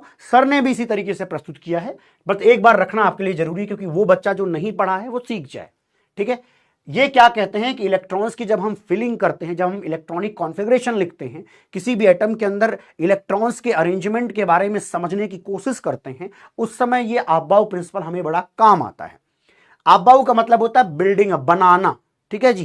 तो हम क्या कर रहे हैं, धीरे धीरे इलेक्ट्रॉन्स भरते जा रहे हैं। भरते कैसे हैं? जो सबसेल्स की एनर्जी सबसे कम होती है, पहले इलेक्ट्रॉन उसमें जाता है, फिर जैसे जैसे एनर्जी बढ़ती जाती है सबसेल्स की, फिर जैसे जैसे इलेक्ट्रॉन ऐड करने, फिर बढ़ते हुए क्रम में ऐड करना है एनर्जी की। सिंपल सी बात ये है। Very very good. चलिए जी। अब एक बात आती, एक कह रहा कि सर अपनी वॉच दोगे क्या सिलेक्शन पर? बेटा रैंक 1 पे BMW बोल रखा है, अब इससे ज्यादा क्या बोल देंगे जी? ये तो मैक्सिमम है, रैंक 1 तो ले आओ, वो मेहनत का काम है जी। हाँ चलो, अगर मैं सेल नंबर 1 की बात करूं, इस पर मैं आता हूं, नहीं तो फिर तुम लोग याद करने लग जाते हो। सिंपल एक सीक्वेंस सर ने सिखाया होगा, कैसे लिखते हैं S, फिर लिखते हैं SP, S और इसके बाद SP, फिर होता है SP। S एक बार लिखते हैं, SP 2 बार लिखते हैं, फिर लिखते हैं SDP। क्या लिखते हैं? SDP। फिर क्या लिखते हैं जी? SDP लिखते हैं। SDP 2 बार हो गया। अब इसी तरीके से लिखना है SFDP। अगला क्या लिखते हैं? SFDP। आई थिंक ये बात आपने पहले से पढ़ी हुई है, कुछ नया नहीं सिखा रहा हूं, पुरानी बातें बस आपके सामने एक बार प्रस्तुत कर रहा हूं। ठीक है, आइए सुनिएगा। अगर हमने ये फर्स्ट लिखा है, ऐसे समझो ये फर्स्ट है, तो यहां पे लिखते हैं 1। ये सेकंड नंबर पर आता तो यहां लिखते हैं 2 और यहां लिखते हैं 2। तो ये सेकंड नंबर, ये थर्ड नंबर पर है 1 2 3, थर्ड नंबर पर है ये। फोर्थ नंबर पर S और P हमेशा सेम रहेगा, ध्यान रखना। S और P के लिए आप सामने जो लिखते हो प्रिंसिपल क्वांटम नंबर, ये सेम होना चाहिए। और D जब लिखते हो तो हमेशा S और P से एक कम लिखना है। तो 4 में से एक घटाइए, कितना हो जाएगा? 3 हो जाएगा। D हमेशा एक कम करके लिखना है। अगला वही चीज अगला आएगा, यहां 5 और यहां पर 5, उससे एक कम करके D लिखा तो 4D हो जाएगा। Very good.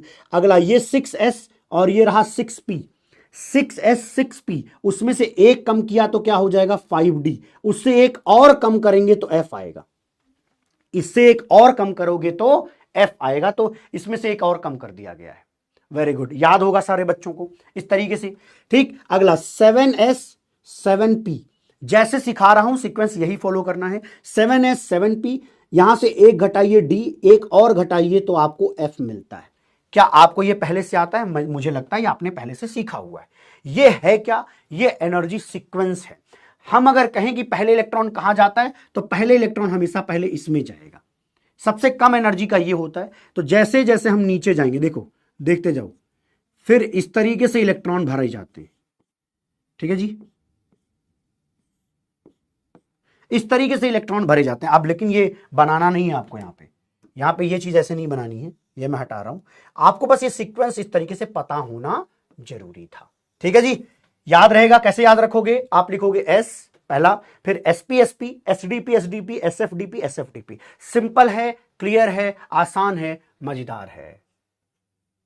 ठीक है, सिंपली ये पढ़ना है। एक कहता नहीं, किसी कोचिंग का लिख के कह रहा है कि मजाक उड़ाते हैं। जो उड़ाते हैं बेटा उनसे बोलो उड़ाते रहें, फर्क नहीं पड़ता, ये काम की चीज है। और भरोसा मानो, आगे मैं तुम्हें ये दिखाऊंगा कि ये हर जगह पर यूज होगा। इलेक्ट्रॉनिक कॉन्फ़िगरेशन निकालना ये सबसे ब्रह्मास्त्र चीज है।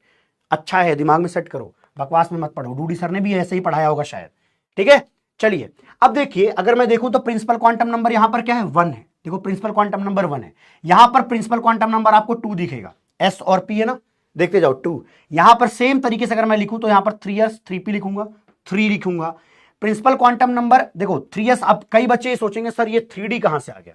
अरे भाई देखो, सिंपल बताऊं, जो हमारा थर्ड सेल है उसमें एस पी और डी तो होता ही है, लेकिन ये एनर्जी का सीक्वेंस है, ये अभी सीक्वेंस में नहीं लिखा गया, इसको सीक्वेंस में अभी सेट करके दिखाऊंगा, ठीक है। तो ये नहीं कहीं सोचो सर डी कहां से आ गया, ठीक है, पागल मत बनना।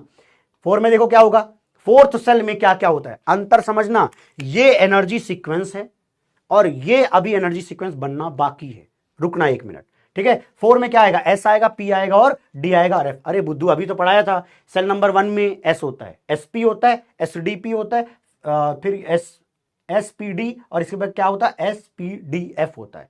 इसमें कोई समस्या नहीं है, नहीं है। सेम तरीके से आप 5 को लिखिए, सेम तरीके से आप 6 को लिख लीजिए, ठीक है। ये मैंने जो लिखा है ऐसा नहीं है कि यहां पे आप लिख नहीं सकते, आप आराम से लिखो, आप चाहो यहां 6F लिख दो, यहां आप 7F लिख दो, लेकिन हमें जरूरत नहीं है, हमें जरूरत इतनों की पड़ती है, हमें जरूरत सिर्फ इतनों की पड़ती है। अरे टाइम हो गया, 1 मिनट रुको तो सही, बस इतना ही बताना, ज्यादा नहीं है, इसको खाली रिलेट कर दूं बस, ठीक। देखो पहले इलेक्ट्रॉन कहां जाता है, 1s में, यहां से मैच करा रहा हूं, पहले इलेक्ट्रॉन कहां जाता है, 1s में, फिर इलेक्ट्रॉन कहां जाएगा, 2s में। तो देखो 2s में इलेक्ट्रॉन गया, वहां चेक करना 2s में, फिर कहां जाएगा, 2p में, चेक करो एक बार। अगला इलेक्ट्रॉन 2p के बाद देखो 3s में, देखो 3s में, 3s के बाद अगला इलेक्ट्रॉन कहां जाता है, देखो चेक करो 3p में जाएगा, 3p के बाद आपको 4s में आता हुआ नजर आएगा, देखो 4s में आ गया था, फिर देखो 3d में जाएगा, चेक करो 3d के बाद 4p, 4p के बाद 5s, वेरी गुड। इसके बाद चेक करोगे तो आपको पता चलेगा पहले 4d में जाएगा, फिर 5p और इसके बाद 6s में आएगा। मजा आया, वेरी गुड। 1 बजे तक का है क्या, ठीक है ठीक है ठीक है, ओके ओके, 3-4 मिनट लगेगा और मैं रोज थोड़ा सा जरूर पढ़ाऊंगा एक्स्ट्रा, ठीक है, 10 मिनट आपको गैप मिलेगा, सो डोंट वरी, ठीक। चलिए यहां पर 6s हो गया, 6x के बाद अगला क्या है, 4f, देखो 4f में जाएगा, देखो 6x के बाद 4f, 4f के बाद 5d, 5d के बाद 6p और इसके बाद 7s, 7s के बाद अगर 5g लिखूं तो कोई शक की बात नहीं, सॉरी 5f, इसके बाद 6d, अगर इसके बाद देखो 7। देखो सही बात तो ये है, हमारा काम यहीं तक बन गया, लेकिन हमने यहां तक सिखाया, मैं आपको कुछ और सिखाना चाहता हूं, मैं आपको कुछ और सिखाना चाहता हूं। एक लाइन बस मुझे अब यहां पे समझाना, अगर मैं कहूं कि यार मेरे पीरियोडिक टेबल में 7 पीरियड होते हैं, तो क्या ये 7 सीक्वेंस लिखे, यस, तो ये पीरियड के हिसाब से सेट किए गए, यहां पे जो लिखा है, तो यहां पर अगर मैं लिखता हूं पीरियड, कल वाली क्लास में इस पर डिस्कशन करूंगा, ठीक है। बस खाली एक चीज बताने जा रहा हूं कि ये पीरियड नंबर 1 में आपको 1s भरता हुआ मिलेगा, 2 में ये भरेगा, 3 में ये, 4 में ये, 5 में ये, 6 में ये, 7 में ये। अब 7 पीरियड होते हैं पीरियोडिक टेबल में, लेकिन अगर मैं कहूं 8 पीरियड होते तो क्या सीक्वेंस बनता, 8 पीरियड होते तो क्या बनता, तो 8 में लिखने जा रहा हूं, दैट्स इट, बहुत सिंपल रहेगा जी, डरना मत। देखो यहां पर क्या रहने वाला है, मैं अगर कहूं तो 8s के बाद, पहले एक बात देखो यहां पर क्या आता, क्या आता देखना यहां पे, जैसे यहां पर 4f आया था, तो 5 में क्या आता, एक नया सा बनता, दैट इज 5g। भाई आपको पता है ना कि एक आगे बढ़ोगे तो एक और आना चाहिए, अरे भाई देखो एक एक करके बढ़ना चाहिए। तो अगर मैं 5 की बात करूं, अंतिम बात है, एक बार प्लीज एंड प्लीज देख लीजिए, जल्दी छोड़ रहा हूं, देख लो बस खाली कि 5 में क्या है, SPDF3 नहीं, आगे G भी हो सकता है, लेकिन क्योंकि हमें जरूरत नहीं होती इसीलिए हम लोग G नहीं लिखते, ठीक है। तो कैसे लिखेंगे, SPDF और F के बाद G आएगा, तो यहां पर G आएगा। मैं आपसे बस एक चीज पूछना चाह रहा हूं यार, वो बताओ, इसके बाद अपने घर जाओ। ये एनर्जी सीक्वेंस अगर वहां पर 5G होगा तो कैसे लिखेंगे, बोलो। 8th पीरियड में आप पहले लिखोगे 8s, ऑब्वियस सी बात है, जो बड़ा क्वांटम नंबर है वो देखो s और p के साथ दिखाई देता है, s और p के साथ दिखाई देता है। अब 8s के बाद क्या होगा, चेक करो, 8s के बाद वो जाएगा 5G में, 8s के बाद जाएगा 5G में, चेक करो, 8s के बाद 5G में।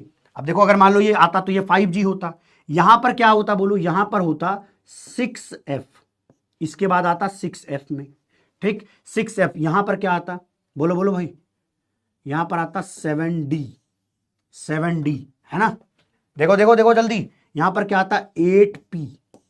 अगर मैं इसको ऐसे पीछे से जाके बनाऊं तो मुझे क्या लिखना चाहिए, बस तुम ये सीक्वेंस बताओ, आप घर जाओ मेरे प्यारे, मैं तुम्हें कह रहा हूं इतना बनाओ और घर जाओ, ठीक है। अब देखो 8s, प्लीज एंड प्लीज देखें, 8s के बाद वो 5G, 5G के बाद आप देखोगे तो आपको 6f मिलेगा, इसके बाद देखो कौन सा मिल रहा है, इसके बाद 7d मिल रहा है, 7d मिल रहा है और 8p मिल रहा है। क्या ये सीक्वेंस मिलेगा, अगर होता, मान लो पीरियोडिक टेबल में 8, प्लीज ध्यान देना, 8 अगर हमारे पास पीरियड्स होते तो 8वें पीरियड का सीक्वेंस एनर्जी का ही आता। तो हम इसको कहते हैं, प्लीज एंड प्लीज इन बात इसको नोट करते हुए लिखना, यहां पर इसको कहा जाता है सीक्वेंस ऑफ सबसेल्स, ठीक है, या इसको कहते हैं set of subcells. Set of subcells, subcells का सेट है। जैसे फर्स्ट पीरियड के लिए ये सेट है केवल अकेला, 2 में ये 2 सेट है, ये 3 4, इस तरीके से सेट आपको पता होने जरूरी है। यहां तक का आपको आता है, मुबारकबाद। अगली मुलाकात जब भी होगी मजा आएगा, आनंद आएगा, ठीक है, ठीक है। सिंपल N+L रूल टाइप का मैंने बनाया हुआ, कुछ कठिन सा नहीं है यार, बहुत आसान सा है, ठीक है। चलिए इतनी बात को पढ़ लीजिएगा, एक बार कॉपी में जो लिखाया ट्रिक एक बार याद करने की कोशिश करना, ठीक है जी। चलिए मैं पीछे चलता हूं, आपको थैंक यू बोलता हूं। और क्लास कितने घंटे, मतलब मैं ऐसा चाहता हूं यार कम से कम क्लास जो है 1 घंटे 55 मिनट की हो, क्या सही रहेगा? या चलो ठीक है 1 घंटे 45 पे छोड़ दूंगा, इतनी बड़ी बात नहीं है, हम टाइम पे कोर्स खत्म कर लेंगे तब भी, ठीक है। ये हमारा क्या है भैया, ये भी देख लो, ये क्या ऐड किया गया है। हाँ, प्रैक्टिस करने के लिए आपके लिए ये मॉड्यूल है, आप मंगाना चाहें तो मॉड्यूल को मंगा सकते हैं, कूपन कोड आप ये यूज कर सकते हैं PY10 करके, ठीक है। चलिए अगली बातचीत करनी है, कहाँ गया भैया, thank you slide, very good very good, बहुत अच्छा लगा। एक बच्चे ने अभी लिखा था कि सर मैंने ऑर्गेनिक केमिस्ट्री पढ़ी थी आपसे मंजिल में, मजा आया था, वेरी वेरी गुड, अच्छी बात है, सीखा होगा। कुल मिलाकर सीखना जरूरी है, आपका सिलेक्शन हो तब ज्यादा अच्छा लगेगा, ठीक है। ओके 2 घंटे की क्लासेस होती हैं, 2 घंटे तक की होती हैं, झुट्ठा लोग, तुम लोग पहले छुड़वा दिए, चलो मैं चेक कर लूंगा वो तो, 2 घंटे की होती है। अच्छा डूडी सर 1 बजे तक लेते हैं, कोई बात नहीं, तो मैं कितने तक ले लूँ, मतलब 1 घंटे 55 मिनट ले लूंगा, 5 मिनट पहले छोड़ दूंगा आपको, कोई चिंता की बात नहीं। तो bye bye, take care, love you all, मिलते हैं आप सभी को अगली वीडियो में, तब तक के लिए खुश रहिए, प्रसन्न रहिए, आबाद रहिए, जिंदाबाद रहिए, मस्त रहिए, और आप भरोसे के साथ रहिए कि इधर इनऑर्गेनिक को इंटरेस्टिंग वे में प्रेजेंट करा जाएगा, समझाया जाएगा, जहां समझने वाली बातें आएंगी। आज जो हमने पढ़ा है इतनी ही बातें आज रिवाइज कर लेना, 15 से 20 मिनट लगेंगे, अगली मुलाकात जोरदार और शानदार होने वाली है, ठीक है। Bye bye, take care, love you all, मिलते हैं। और एक बार मुझे चैट में ये जरूर बताना कि क्या हमसे पढ़कर अभी तक में मजा आया कि नहीं आया, ठीक है। आगे मजा आएगा ये तो मैं गारंटी दे रहा हूं, बट आज का आया कि नहीं आया, ठीक है। चलो बताओ भाई, आया या नहीं आया, मजा आया कि नहीं आया भाई?